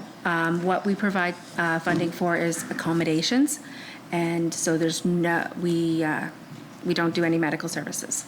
With that, if I could just add, any medical services so that would be provided to residents at Lennon House, same as medical services provided to Islanders as a whole, would be under the Health PEI budget as well. Charlottetown West Royalty. Okay, what are the outcomes seen from those investments, and when are we going to see outcome reporting for Lennon House? You're talking specifically, member, with regard to Lennon House? Charlottetown West Royalty? Yes. Yeah. Well, again, can bring back additional information on that, but in general terms, and not specifically with regard to Lennon House, but across, excuse me, across government, NGOs are required to provide financial statements to government on an annualized basis, showing where the funds have been went, what they have been utilized for as well. Charlottetown West Royalty. Minister, you mentioned harm reduction in there. Can you, I didn't catch the numbers, sorry, for harm reduction and some of the service. Well, maybe just read what's in your book. Sure. The harm reduction, the increase, previously, there was no budget for harm reduction. In this year's budget, the 2021-22 budget, there's $250,000 there for harm reduction. As I've mentioned as well previously in question period, we are working with partners as far as just how that is going to roll out, who is going to be delivering it, and again, with regard to that, I certainly would be happy to bring back any additional information that may be available at this time, because it is one, it's obviously extremely important. Department staff are working on it, and again, I'll be happy to bring back any updates on that, but the budget this year, $250,000. Charlottetown West Royalty. Thank you for that. It just seems like $250,000 because we're just getting those numbers out now. Is that for staffing, or is that for a safe injection site? Is it for a safe injection site? Mm-hmm. It's a harm reduction site. Charlottetown West Royalty? So that money would go directly into a safe injection site? Well, again, I'll bring back the update on that. I think what this does, though, member, is it shows the commitment, the realization that we do need to go down this road, that we do need to provide this service, if you like, for Islanders. It would be, I'll be honest, it would be premature for me to sit here and say it's going to be exactly like this. It does show the commitment. But again, Chair, I'll bring back whatever additional information that I can on this to the... Charlottetown West Royalty. In your opinion, Minister, when can we see services start to be provided for safe injection or harm reduction out in the community, in your opinion? As soon as possible. Charlottetown West Royalty. Is that this fiscal year? Pardon? Is that this fiscal year? Well, I guess I would have to say, when you look at the budget being $250,000 in this fiscal year, it better be. Charlottetown West Royalty. Are you discussing this issue with your colleague in the Department of Social Justice, or not Social Development? Sorry, Minister. We have ongoing discussions, certainly at the ministerial level, at the deputy level, on a number of items, a number of issues. It's not just with regard to harm reduction. There's overlapping in services, there's collaboration, there's discussion on issues right across the board. Charlottetown West Royalty. That's it for me for now, Chair. Tyne Valley Sherbrooke.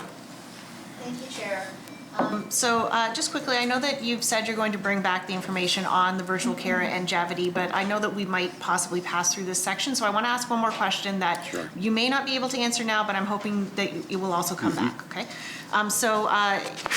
It was mentioned that these virtual care services were implemented during COVID-19 or due to COVID-19. So if these are virtual care services that are to provide additional, a tool in the toolbox for existing physicians, which I think it might be what this is, I'm wondering if there are plans to continue that service, beyond this, time of COVID, because I think it is a valuable resource for physicians and nurse practitioners to have access to.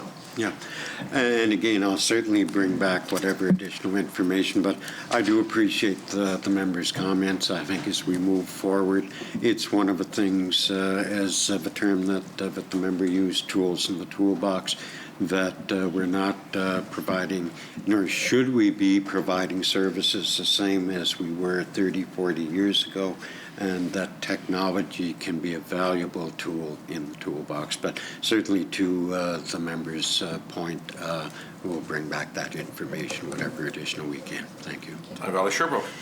So I do have a few more questions on the PEI Center for Wellbeing. So one thing I noticed in the budgetary handouts is that there seems to be sort of an odd collection of initiatives listed under this heading, and I'm not sure I understand why that is. So we've got, harm reduction and advocacy and outreach, diabetes initiatives, and IVF and IUI fertility funding. It looks like they're all listed under that same center. Is that correct? No. Okay. Tyne Valley Sherbrooke. Now, just for clarity, if I may, when you say all listed under In the oh, they're not numbered. The pages are not numbered, but it's in the budgetary. No, but just for clarity, you feel that they're all under what? Under the PEI Center for Wellbeing, so in the... No, absolutely not. Okay. It's completely separate. Okay, Tyne Valley Sherbrooke. That's good, yeah. That makes sense. That was confusing in this, that they were listed that way. Okay. I am curious about some of the details around the new funding for diabetes initiatives. So we had, our office had, put forward our, requests around the operational budget and, and expanding diabetes initiatives in a few areas. We're certainly part of that. So I just want to kind of touch on some of those areas to see, to really understand what this funding is going to be used for, if that's okay. First of all, we, had hoped that there would be the age discrimination in the provincial insulin pump program would be removed. So what, has anything changed with the provincial insulin pump program? At this point, I think, and I do appreciate that that was one of the initiatives that the official opposition did incorporate with regard to the health aspect of your budget request, and I think it's without a doubt reflected that we agree with your priority on this, the fact that the additional dollars in the budget with regard to with regard to exactly what it is going to be used for. I have met with Dr. Adams, with advocates from the Diabetes Association to have those discussions. And, you know, some of the things, and it's not finalized at this point in time, I certainly want to stress that, but some of the things that we are looking at would be addition to the member's point with regard to insulin pumps, age, insulin monitoring systems, increases in the number of insulin test strips, things along that line. But at the end of the day, yes, we want to make sure that from the additional dollars and the existing dollars that are in the budget for diabetes, that the best bang for the buck is provided to Islanders. And I think working with advocates and with the professionals, with the experts, that's what we're ultimately going to be able to do. Tyne Valley Sherbrooke. It was mentioned about additional test strips, maybe one aspect of that. So one of the other requests that we had put forward is that physicians would be able to apply for their patients to have access to advanced glucose monitoring or additional test strips, depending on what is going to be the best fit for that patient. So is that something that you are considering as well? Certainly, as I had said in my previous answer, right across the board, but just monitoring, glucose monitoring systems are under consideration. But I am certainly not in a position to sit here today and say explicitly it's going to be this, this, and this. We have to, I as minister, have to rewind the feedback that I do receive, as I had said, Chair, from advocates and also from our experts. Tyne Valley Sherbrooke. Okay, thank you, Chair. So I appreciate absolutely, listening to experts and advocates. We had a fantastic presentation from Brooks Roach in committee that provided a lot of information and context around this issue. So I'm wondering how, it seems like it's still very early days though, in terms of what this funding is actually going to be used for. So how did the amount of $1 million, how did that get decided on? Well, I think you look right across, obviously, between health and wellness and health PEI. It does take up a very large percentage of the provincial budget, as it rightfully should. We have to look at initiatives that are required, across the line, whether it is with regard to primary care, whether it's with regard to, again, here, the Alzheimer's Society, some of our great partners such as Lennon Recovery House. So there is a substantial increase, obviously, across the board between health and wellness and health PEI's budget. But as to how individual ones are arrived at, we have to look at where the needs are and how we can provide as much as possible for those needs, and certainly the additional $1 million for diabetes initiatives is part and parcel of that. Tyne Valley Sherbrooke. So I do have just a couple more questions about the Center for Wellbeing. So I know that the honourable member from O'Leary-Inverness had asked about this a bit. I'm wondering if you could expand on what you are expecting this centre to achieve and how you're going to measure the success of this centre. Mm-hmm. No, it's an excellent point, and it would be, I can appreciate from your standpoint that there may be a certain amount of frustration there. It would be premature for me to state explicitly here, as I had replied to the member from O'Leary-Inverness. Certainly, whatever the most update information that I have on this, I will guarantee to bring it back to the House here. Tyne Valley Sherbrooke. So will this centre be, directly responsible for any mental health programming? Is that a possibility? Is that something that, is on the table for that funding? I would have to say that, is it on the table? Yes, it would be on the table. Is it going to be part of the mandate at the end of the day? Again, it's premature for me to say that, but again, member, I'll bring back what latest updates on the progress of this as soon as possible. Tyne Valley Sherbrooke. Thanks, Chair. And I believe there's some funding in relation to this centre around a fund for advocacy groups to deliver mental health programming in the community. Is that accurate? I'm sorry, I didn't catch the last part I'll of your... speak up. I apologize. That there's some funding in relation to the Centre for Wellbeing for advocacy groups to engage in delivering mental health programming in the community. Is that accurate? Well, I think it's one of the things, I know it's one of the things when you refer to advocacy groups, that that is without a doubt part of this centre's, my vision for it, without a doubt, is to have the advocacy groups to be able to provide that feedback. Again, I'm not sure if my stranger has any additional information that she may be able to add to that. But as we go forward, I would have to say, is everything on the table? Is anything not on the table? I would have to say no, that we have to be very open-minded. I don't have a tunnel vision, I'll be honest, myself, as to what the PEI Centre for Mental Wellbeing is going to. I would see it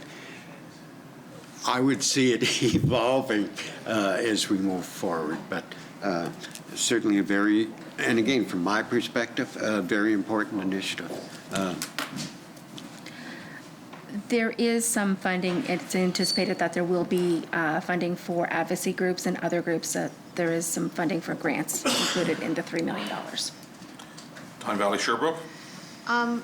So in terms of the collaborators on this initiative, so it sounds like there's a lot of work to sort of even get sort of the foundation of what this is all going to look like. So you've mentioned, or not today, but we've talked about CMHA being involved and Peers Alliance being involved and other groups as well.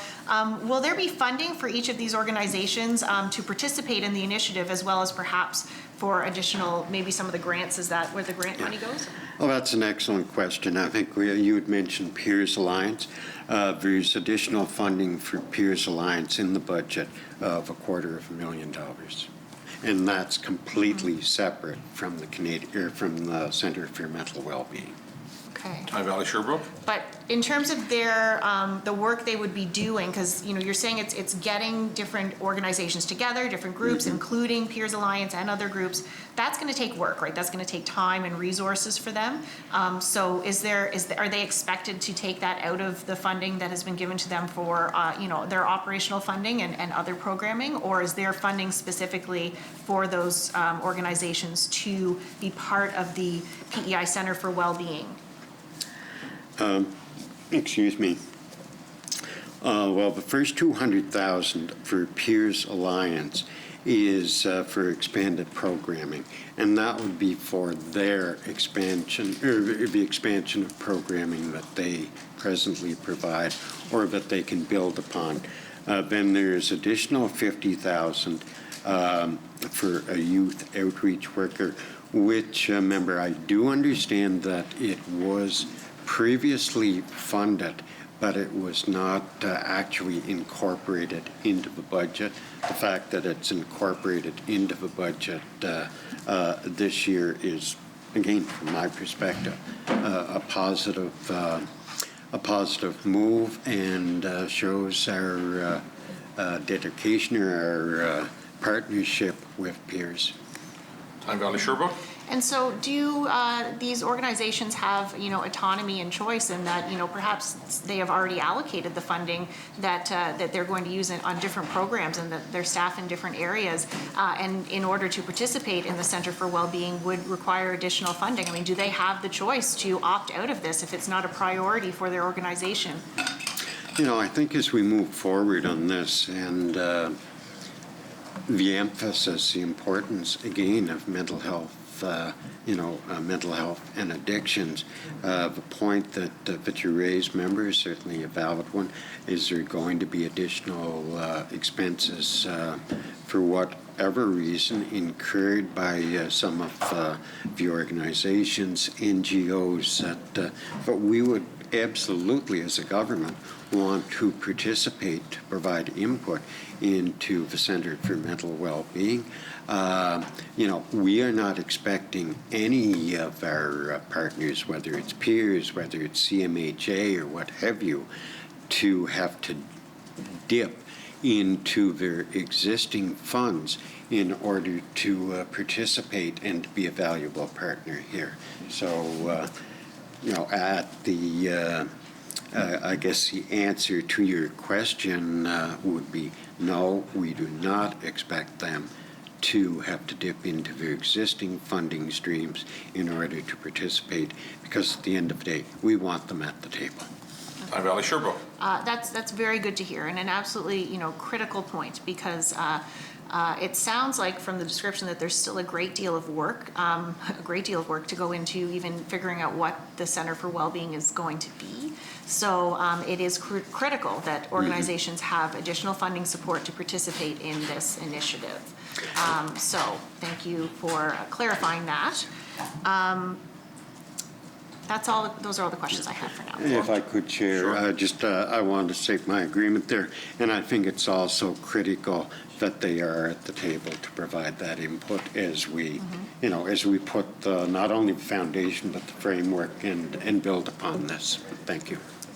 Cornwall Meadowbank.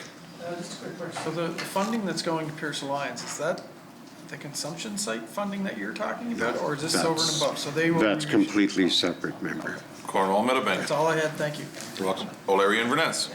Minister, I guess I'd be remiss if I didn't ask a little bit about the gambling support line. I see there's an increase to that support line, but is that increase based on the problem you're dealing with gambling issues at the moment, or is it based on what you think that issues will increase as online gambling becomes online? Under a different section. Or launched? The gambling support is in here. Okay.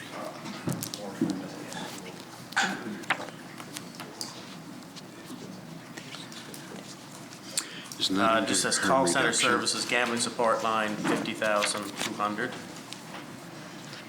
Under health policy and programs, in the handout you gave me. That's all I got. Under professional services.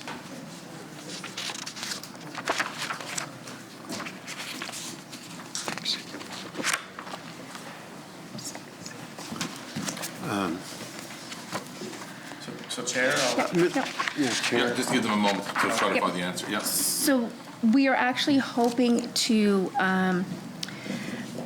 expand upon our services. Right now, the gambling support line doesn't, it gives general information, not a lot of counseling, and so we're actually hoping to upgrade those services in the near future. So that's why the increase in the funding. O'Leary Inverness. that's not very much money for an increase then. I mean, 25,000 wouldn't hire you much of a counsellor, I'm assuming. Well, we'd be outsourcing it to a different organization, and that's just a placeholder that we have right now because we're not, the amount of funding that we are putting forward on the call center isn't very much right now. O'Leary Inverness. Well, whether you're outsourcing it or whether you're doing it yourselves, still it's 25,000. That isn't going to hire you a counselor for very many hours, I'd assume. It will go with the assumption that it's a well-trained professional in dealing with this, so it can't be for too many hours. So I just wonder, is that enough? And my other part of that question was simply, is that to deal with issues? Because once again, your minister has stated many times that you haven't launched the online gaming issue as of yet. So we'll have to assume that there will be an increase in calls or issues moving forward. So I'm assuming any of the things that the minister had said that on increases to budget would be on top of this number of 50,000. Oh, I agree think, with that. one of the things that my colleague, the Minister of Finance, has reiterated is that once this platform is operational, but profits from it will be dedicated to mental health and addictions, which I think is, it's certainly appropriate without a doubt. Do we know at this point in time just what the profits may be? No, we don't. So I think it's something that we're going to have to monitor as we go forward. You look at the funding that is provided under. And when I say harm reduction, I'm not referring to the additional $250,000 in the budget here for harm reduction site. I'm referring across the board, whether it's, addictions, harm reduction for tobacco consumption, for example, cannabis. There's a number of different programs that are available there, and possibly my stranger can elaborate a bit on that as far as just where those are at in the budget with regard to harm reduction. But if I do recall correctly, they're under HPEI or they're not? Or they? For the gambling supports, they're actually in the department under the policy and programs area, and it's distributed throughout. And so yes, you're correct, the call center provisions will be going up. There's also some salary dollars and such. And they were based on a status quo revenue. So if there are any additional supports and funding coming in, we will utilize those towards our campaign. Larry Inverness. No, and I would also agree that people are going to have, that do have gambling issues, have a multitude of different issues of mental health other than gambling. But I would assume that the money that we're talking about here is directly for people in dealing with gambling issues directly. And it just would seem that, once again, as a government, you haven't launched the online gambling, but yes, you do have an executive order in council that said to commence that at some point. We don't know the exact date on that yet, and maybe we'll pry more to get that. But I would really wonder whether the profits that you do get out of online gambling, I'm assuming a certain percentage will be added to the 50,200 at whatever point in time would that be a correct assumption on my part? Again, did you say a certain percentage would be added? Well, I go back to saying it's a multitude of issues you're going to have for mental health issues that are going to be funded through the profits from online gambling. But my point is you haven't launched the online gambling yet. So from that perspective, you're going to take whatever profits at whatever point in time it launches, and a certain percentage of that probably will. I'm trying to get, will it increase that 50,200 going forward at whatever point in time? I mean, it could be launched with only a month left of the fiscal year. I don't know, but what I'm trying to do is establish the baseline of what you're dealing with supports directly for online gambling or for our gambling issues currently. Well, you look at with regard to the platform that the Minister of Finance has answered questions on, a substantial number of questions on here, but her commitment as well that all profits, and it's, I think that's, to me, all is 100% of profits would be made available to health for mental health and addiction services. Larry Inverness. So I get that 100% of profits go to mental health, but do you think, since you're the minister responsible for the gambling support line, that there should be an increase to that budget on top of the 50,000 whenever you launch it? But like I said, I'm not saying 100% of the profits from online gambling will go directly to gambling support line, but it would seem to me that your potential of more money or more issues is going to happen once it's launched. Okay. And, So if I'm reading your question correctly, Honourable Member, is that even before the realization of any profits, that the fact that the platform is up there and available, that it could create a higher demand on addictions with regard to gambling. So, yeah, that's, I think, where I wasn't probably Okay, quite thanks, clear Chair. on. Tyne Valley Sherbrooke. Thank you, Chair. So I want to ask a few questions about the $500,000 in new funding for the mental health and addiction single point of access phone line.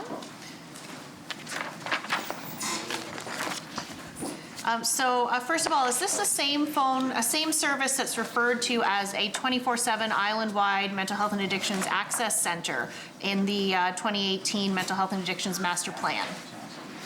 No. Tyne Valley Sherbrooke. In what way is it different from that? And maybe I was premature to answer. It was not. And if I was, I apologize, because it certainly is not my understanding of that. What it is, it's one of the things I think that as governments previously and maybe into the future, but let's hope not, that there are great programs there, but that there are, I shouldn't say difficulty in accessing them, but that there's challenges sometimes in finding out just what there is there. So I think one of the very important things with regard to mental health and addictions, and to use that term, single point of access. So that single point of access, it may not be, in the majority of cases, it certainly would not be an emergency. In a lot of cases, it would not be a crisis, but it may be a situation where you need information on what programming is available presently, and that you just, for whatever reason, have not been able to find that.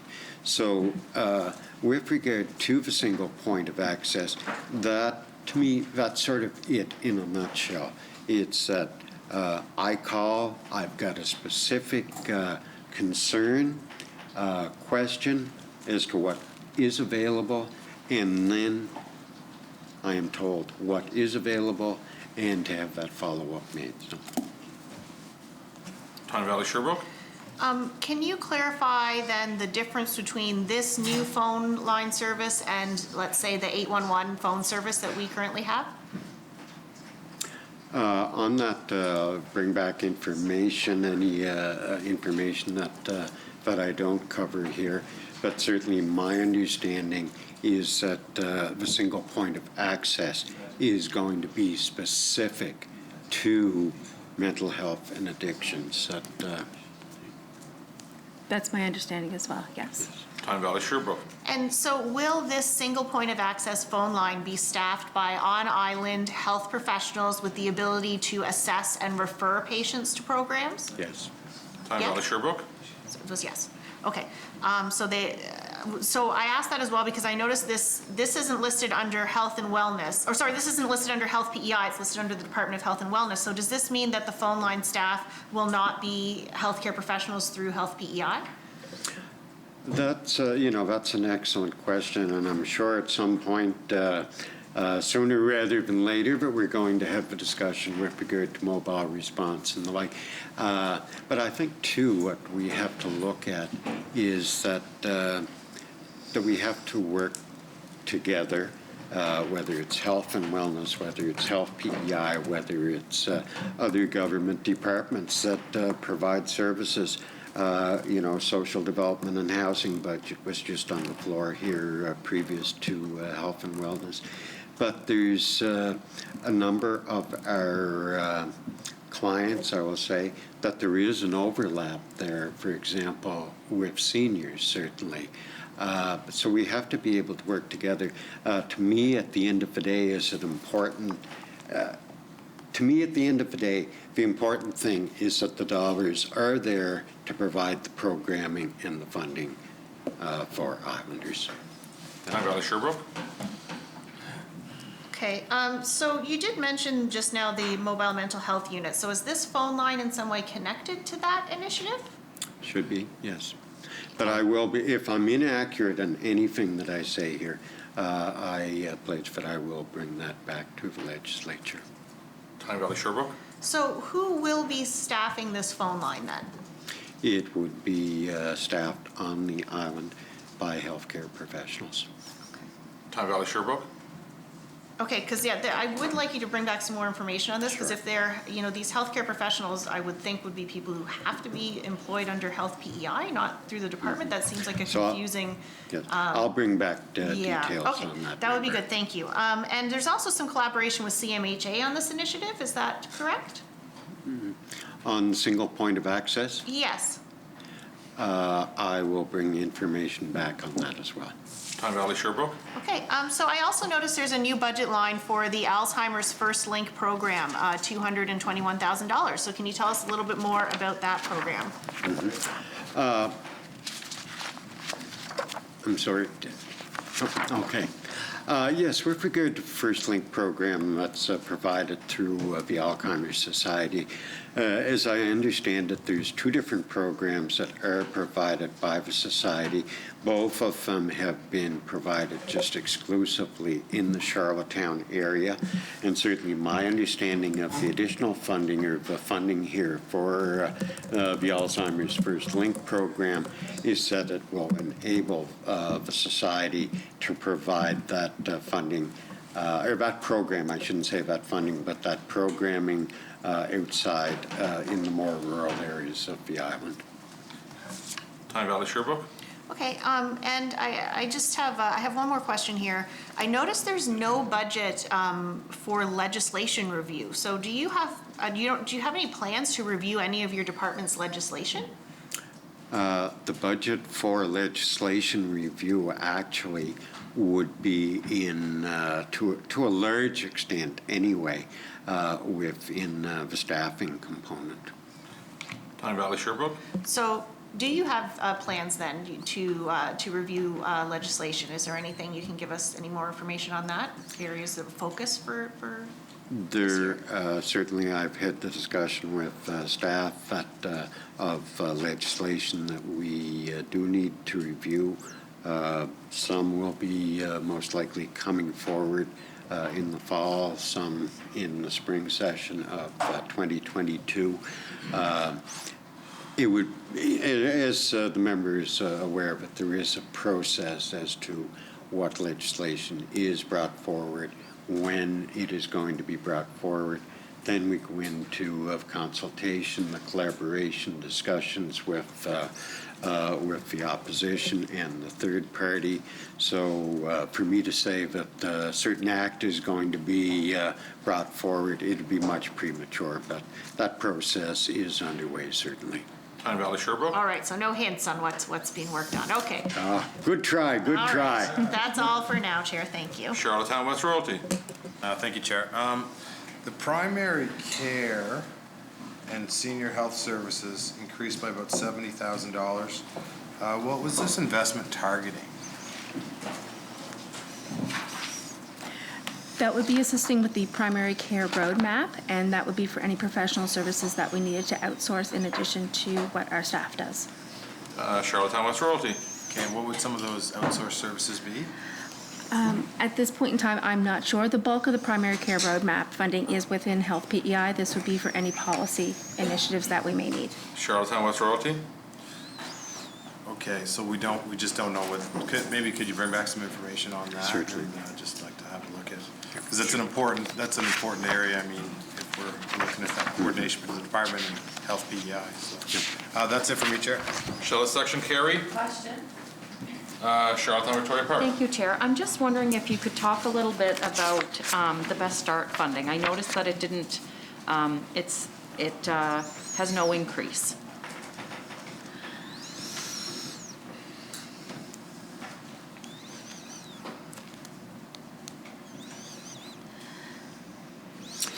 Okay, so on that, you're referring to the funding, two chances for the Best Start program. Yes.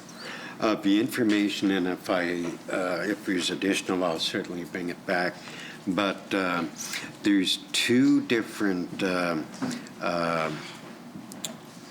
amounts that is allocated, two chances in this budget. There's $90,000 for their family health clinic, and an additional $150,000, as the member has referenced, to the Best Start program. And my understanding that is for Best Start workers' wage top-up to same level as ECE. So, Sure, if there's additional information, I'll bring that back. That's good, Chair. Thank you. Okay, Charlotte section carried. Carried. Community care facility and private nursing home inspection. Appropriations provided for the inspection of licensing of community care facilities and private nursing homes in Prince Edward Island pursuant to the Community Care Facilities and Nursing Homes Act. Administration $8,200, equipment $1,200, material supplies and services $2,900, professional services $9,800, salaries $680,000, travel and training $20,900, total community care facility and private nursing home inspection $723,000. Tyne Valley Sherbrooke. It looks like you're forecast to spend much more on equipment than estimated, almost 8 times more approximately. Am I reading that right? No. That's correct. And that would be because we had to set up our staff in order to work from home. So it was a purchase of laptops and such. Tyne Valley Sherbrooke. Okay, thank you, Chair. No, that makes sense. Just one more question. I'm wondering if, if the minister or this government has had any discussions with representatives from the federal government about possible upcoming national guidelines around long-term care, including private facilities, and what impact that might have on PEI. Mm-hmm. No, it's an excellent question, and have there been discussions? Yes. I think it's one of the things that the pandemic, certainly through the first wave and into the second wave, showed that, yes, that there's challenges in some areas. With that, we have fared out obviously extremely well here in the province, but I think that, yes, right across the board that those discussions, it'd be premature of me to say exactly what may come out of them, but the discussions have taken place, and will it have potentially an impact in the province and in different areas? Absolutely. But I think when you look at this particular section of the budget, Mr. Chair, that this is primarily it is for the community care facility and private nursing home inspection of these facilities. Tyne Valley Sherbrooke. That's fine, Chair. Thank you. O'Leary Inverness. So it's only for the inspection process, it's not for any of the operations? Okay, thanks. That's right. Okay, Leader of the third party. How many inspectors would you have in this department?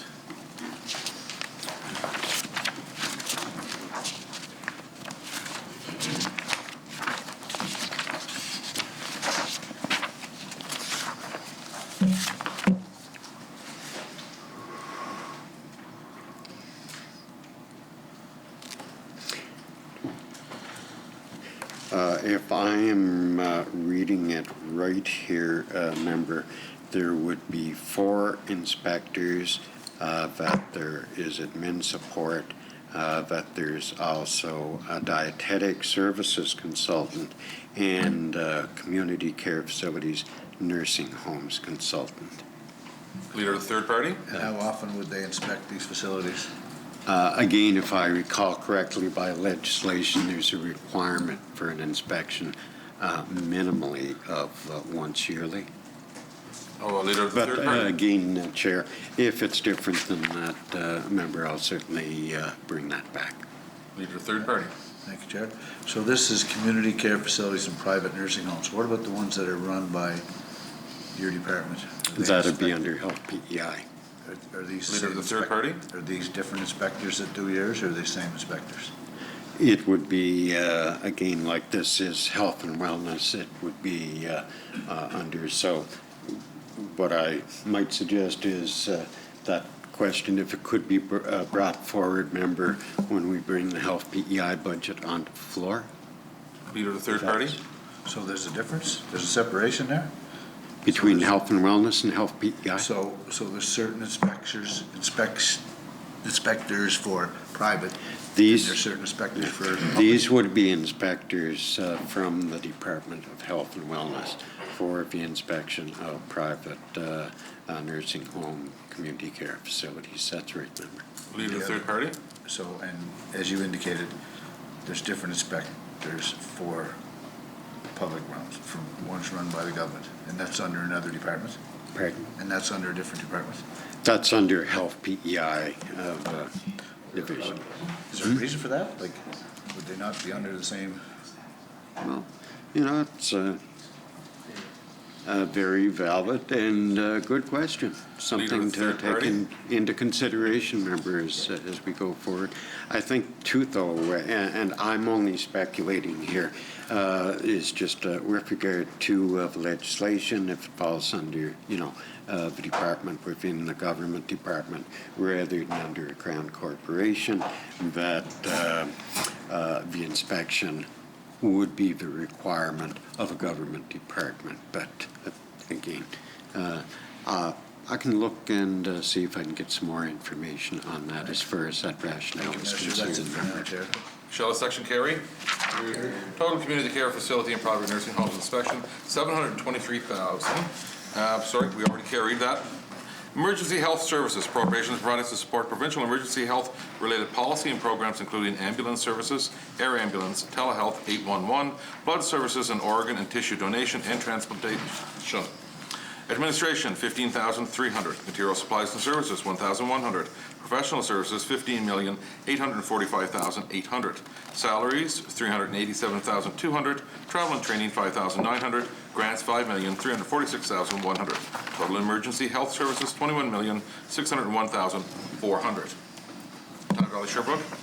Here, so I noticed there's more than $1 million increase in spending in the ground ambulance services agreement. Can you explain this?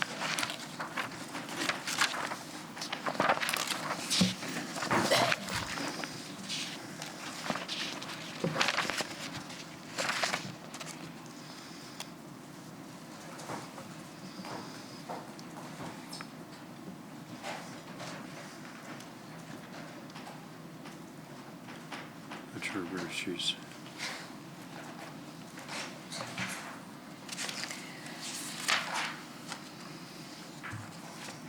I'm assuming, are you talking about the budget of 2020 to the forecast of 2021, or between the budget to budget? Sorry. I believe it was budget to budget, but let me see if I can find it here. I just made a note on that. Tyne Valley Sherbrooke. I can come back to you if you want to look for that, or we can move on to another. Well, maybe you can clarify, where is the increase then? You should see that there, I guess. So the increase in the ground ambulance services is a combination of a few things. Okay. One is the mobile crisis unit, and increasing some spending on that, assuming that it falls under that area. As well, for the ground ambulance services, there are, it's an increase in coverage. So we've added some extra coverage in the western part of the island, as well as salary increases. Tyne Valley Sherbrooke. So how much of that funding is allocated to the mobile mental health units? So of the total 14.83, there is 1.9 million. Tyne Valley Sherbrooke. And does this represent a contract that's been signed with Island EMS for mobile mental health? Not at this point in time. Tyne Valley Sherbrooke. Okay, so how did you come to that amount then? It would be, I guess, the best would be to say that it is an estimate going forward, and Stranger may be able to provide additional clarity on the background on that as well. Okay. It is an estimate that was originally prepared by Health PEI when they were preparing the project, and we transferred the funding over from Health PEI to the department. So it doesn't necessarily reflect what we will be paying with the contract, because we're still working through that. Tyne Valley Sherbrooke. Okay, so, can you elaborate a bit more then on where plans are for the mobile mental health units? Let's just open that question up. They are without a doubt progressing, and as I've said here in the legislature previously, meetings are ongoing. You had asked with regard to Assistant Deputy Minister Deborah Bradley. Deborah she is the lead on that file. She is continuing to meet, work with partners, and when I say partners, various unions member that are involved in this, and it's moving forward. Is it moving as rapidly as I would like? But like I said before, we have to work with our partners, and we want to, at the end of the day, to make sure that we do get it right. Tyne Valley Sherbrooke. Can you elaborate more on what progress has been made? What I'll do is bring back the latest information from the deputy on that, and I'll bring that back to the House. Tyne Valley Sherbrooke. So there hasn't yet been a contract signed with Island EMS. Are you in negotiations for a contract? I'll bring that back, information back. Tyne Valley Sherbrooke. So just to clarify, so we don't have any, there's no idea of timelines, you have no sort of expectation of when this will roll out at this point? Sooner rather than later, and I know that's a pretty, not what you may not feel is a satisfactory answer. At the end of the day, though, I'm not going to say that it's going to roll out at a certain date. I think that we have seen those dates of this administration and probably even previous ones, but given they come and they go, the best that I'm going to give here today is that, yes, I'll bring the information back with regard to the stage and commitment that we are going to get this up and running as soon as possible. But as a member can appreciate, there are different factors involved that, if I said that it was going to be X number of days or weeks or what have you down the road, and something transpired that resulted in a delay of a month, then I don't want to build those expectations, but certainly we'll working towards having it operational for our Islanders as soon as possible. Tyne Valley Sherbrooke. I mean, I certainly do try to understand. It's just very confusing. There's been, as you say, deadline after deadline missed on this, and we're at the point now where we're just not even going to try to aim toward any sort of, goal to get this off the ground. I mean, I appreciate you're going to bring information back. I think it probably could have been anticipated that we were going to be asking questions about this today. It's something, I guess I'll wait to see what comes back. But the problem with that, Minister, of course, as we know, is that we're going to move on from this section, and then I can't ask further questions on what you bring back. So that puts us in a really difficult position here. Here's a practical question. Is there some funding to make sure there's regular maintenance on the vans that are sitting that you bought in December that are, just sitting there not being used? Are you doing any of that stuff? Oh, you look, is there maintenance done right across every government department on an ongoing basis? Absolutely there is. And as I had said, member, I can appreciate your frustration. I have a certain amount of sharing of that frustration, but it's not fair to you. It's not fair to anybody in this legislature. It's not fair to Islanders for me to say, after we have indicated, and again, previous administrations, this one, that something is going to be up and going at a certain time, and if we can get it sooner, great, but I'm not going to sit here and build expectations of either yourself, anybody in this House, or Islanders, and have those dashed. I just have one more thing to say, Chair. Just one more. Okay, Tyne Valley Sherbrooke. So, okay. So I just want to clarify where we're at here, and then we can move on. So all we know is that there's money allocated toward the mobile mental health units. We don't know when they're going to roll out. We also don't know what they're going to look like, or who's going to be on the teams, or even really what they're going to do, or where they're going to be, located.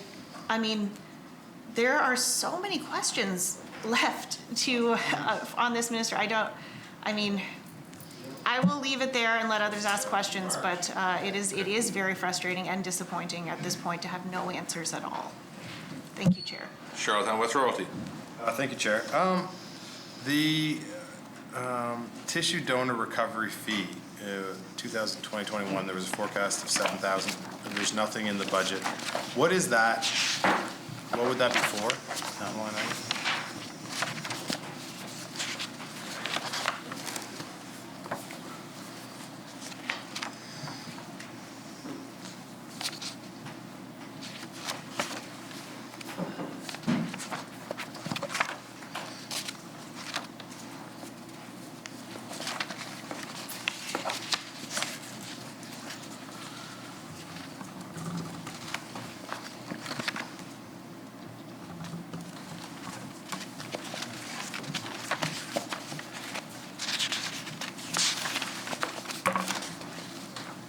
I'm sorry, where are you finding? It's miscellaneous. It's under miscellaneous. It says tissue donor recovery fee under emergency health services. In the big books, it's 7,259, but then there's nothing for this year, and I'm just wondering what that's. I'll bring back the information on that, member. I believe it's because for 2021, we actually only had one living donor reimbursement, whereas previous years we've had 2 or 3. So it's just a reduction. Charlottetown West Royalty. So that would mean that people would be receiving, Islanders would be receiving a transplant? The program reimburses living organ donors who donate a kidney or partial liver to a PEI resident for out-of-pocket expenditures during the organ donation process. So yes, they would be for Islanders. Charlottetown West Royalty. So there was none this year, and I know there's people on the list to receive organ and tissue. And Minister, I think that, are you in support of organ donation in general? I think all that you have to do, member, is go back to my minister's statement on Green Shirt Day, and it was evident my support. Charlottetown West Royalty. Minister, are you in support of, this might tell us that no Islanders received organs in the last fiscal year. Don't we have to work harder to improve those numbers as a whole? I think that we have to work harder, certainly in a number of different areas. Would I agree? I do, member. I don't know historically what the amounts would have been there. I don't know how much, if any, impact that pandemic, that COVID would have had, things along that line. If there is specific information, though, that you would like us to bring back, welcome to hear that from you. Charlottetown West Royalty. Nova Scotia just moved to a presumed consent model. New Brunswick Medical Society is looking at that and strongly encourages New Brunswickers to go to a presumed consent model. In your opinion, is this something that we need to look at in Prince Edward Island? I'm not sure if that's a budget question, but I do agree with you. Yes, I do. Charlottetown West Royalty. So the minister knows that the importance of this and would be looking at being supportive to discuss moving towards a presumed consent model for Prince Edward Island. And on that, I'm not sure just like what legislation implications that there are. One of the honourable members had asked with regard to what we may be looking at legislation. I did not tip my hand, and I'm not about to at this point in time. But, I do appreciate where the member is coming from and would welcome working with the member or other ones in the legislature here to move forward on this. Charlottetown West Royalty. It's a big change. It's important. It's important to a lot of families. And the minister always kind of talks about, yes, we can do better. We need to do better.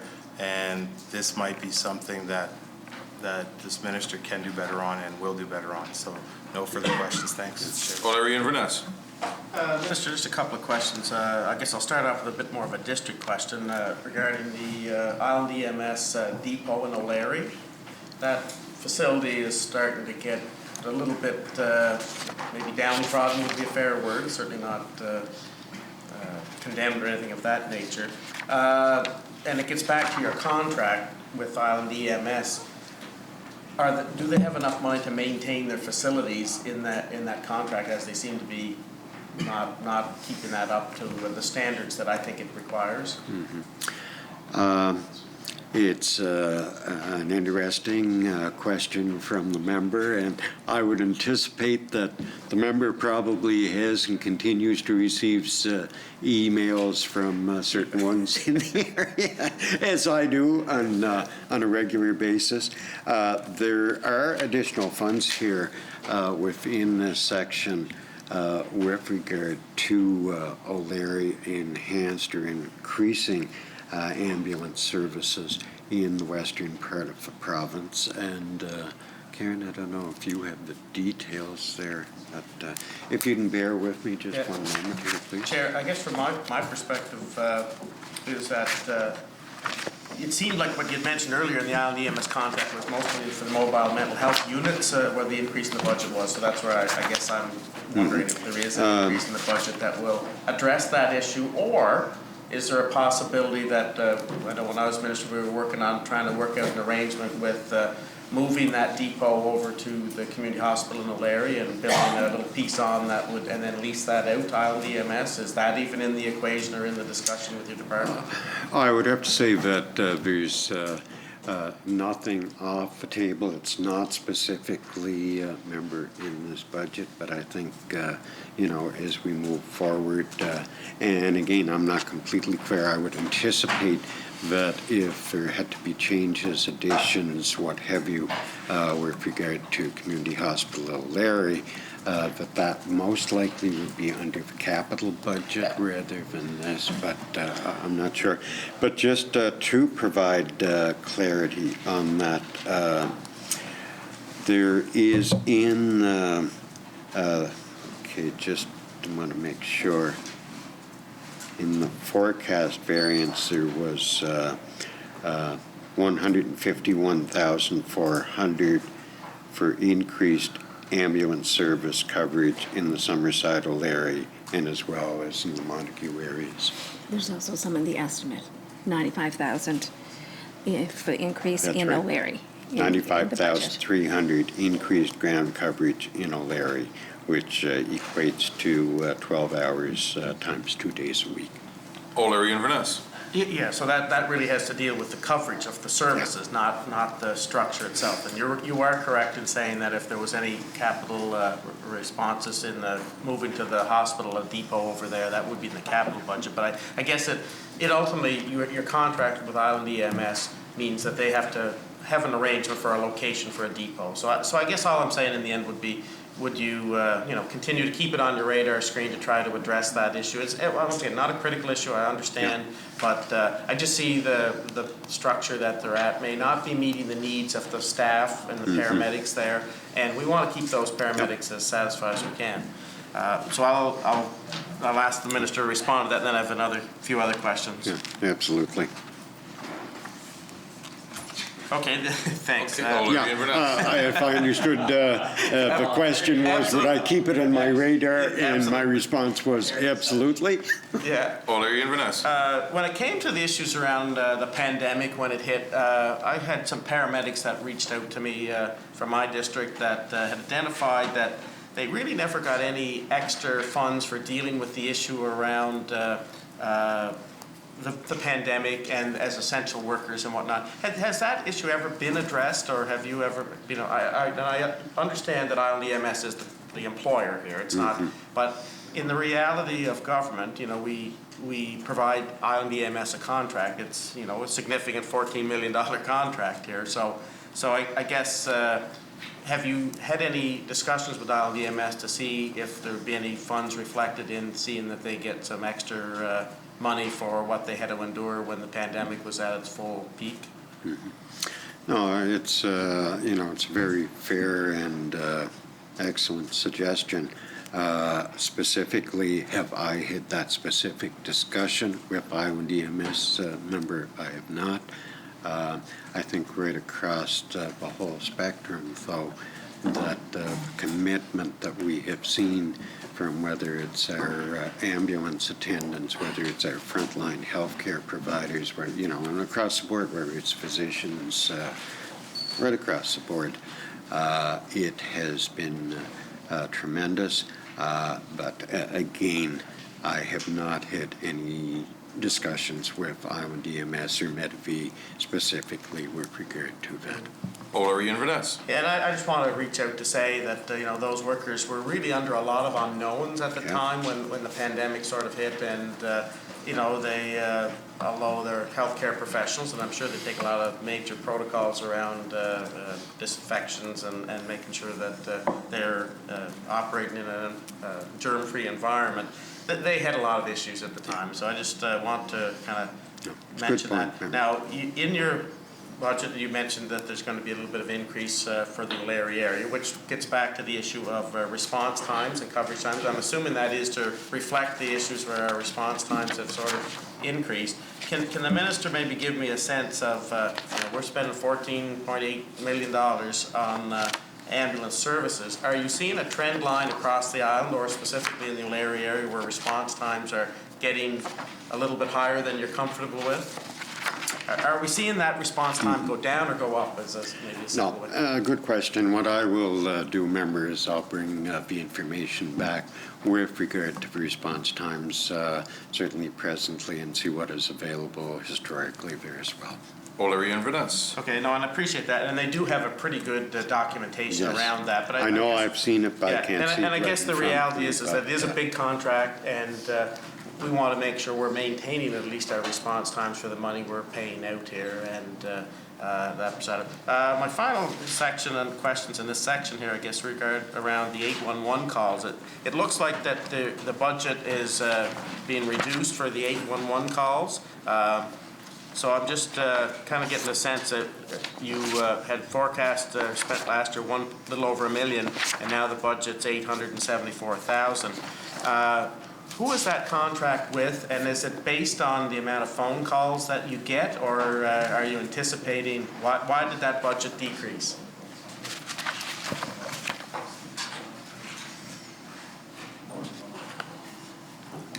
That's 811 telehealth service under emergency health services, 1.029 million was forecast for last year, and it's 874,700 this year. That's right. Can I respond to it? Yes, Okay. absolutely. It is based on volume, and because of, particularly at the first of COVID, when everyone was being told to call 811, our volume went up significantly. That's the reason why it went up during 2021, but we're anticipating that it will go back to a regular level in 21-22. And there is a slight increase in year-over-year budget, and that would be due to a contract escalator. And I am trying to find out the name of the vendor, because I do have it written down.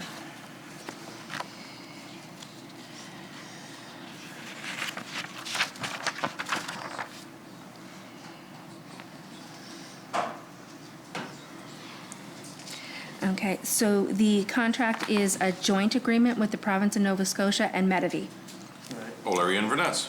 So what gives you the reason for that the call volume will go down? I mean, we're still into the pandemic, and there doesn't look to be any end in sight, and it seems like we're more nervous now than we ever were. Yeah, it's a good observation, a good question, member. I think too, though, as we look ahead, we have to remember that this budget is for the 21-22 fiscal year, that, you know, our goal is to have 80%, at least 80% of Islanders vaccinated. Good try.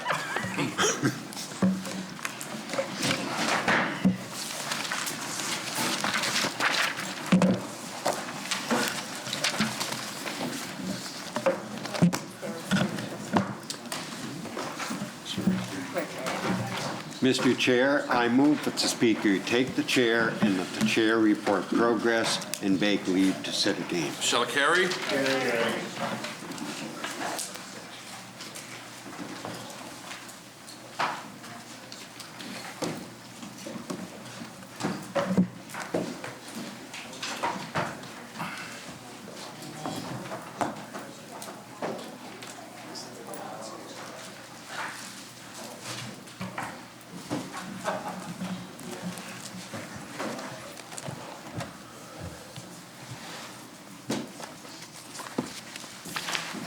Mr. Speaker, as Chair of the Committee, the whole House having under consideration the grant of supply to Her Majesty, I beg leave to report that the committee has made some progress and begs leave to sit again. I move that the report of the committee be adopted. Shall I carry? The honourable member from Morale Donna and the Government House Leader. Thank you, Mr. Speaker. Mr. Speaker, I move, seconded by the member from Montague Kilmere, that this House do adjourn until May 4th at 1 p.m. Shall I carry? Have a good weekend, everyone.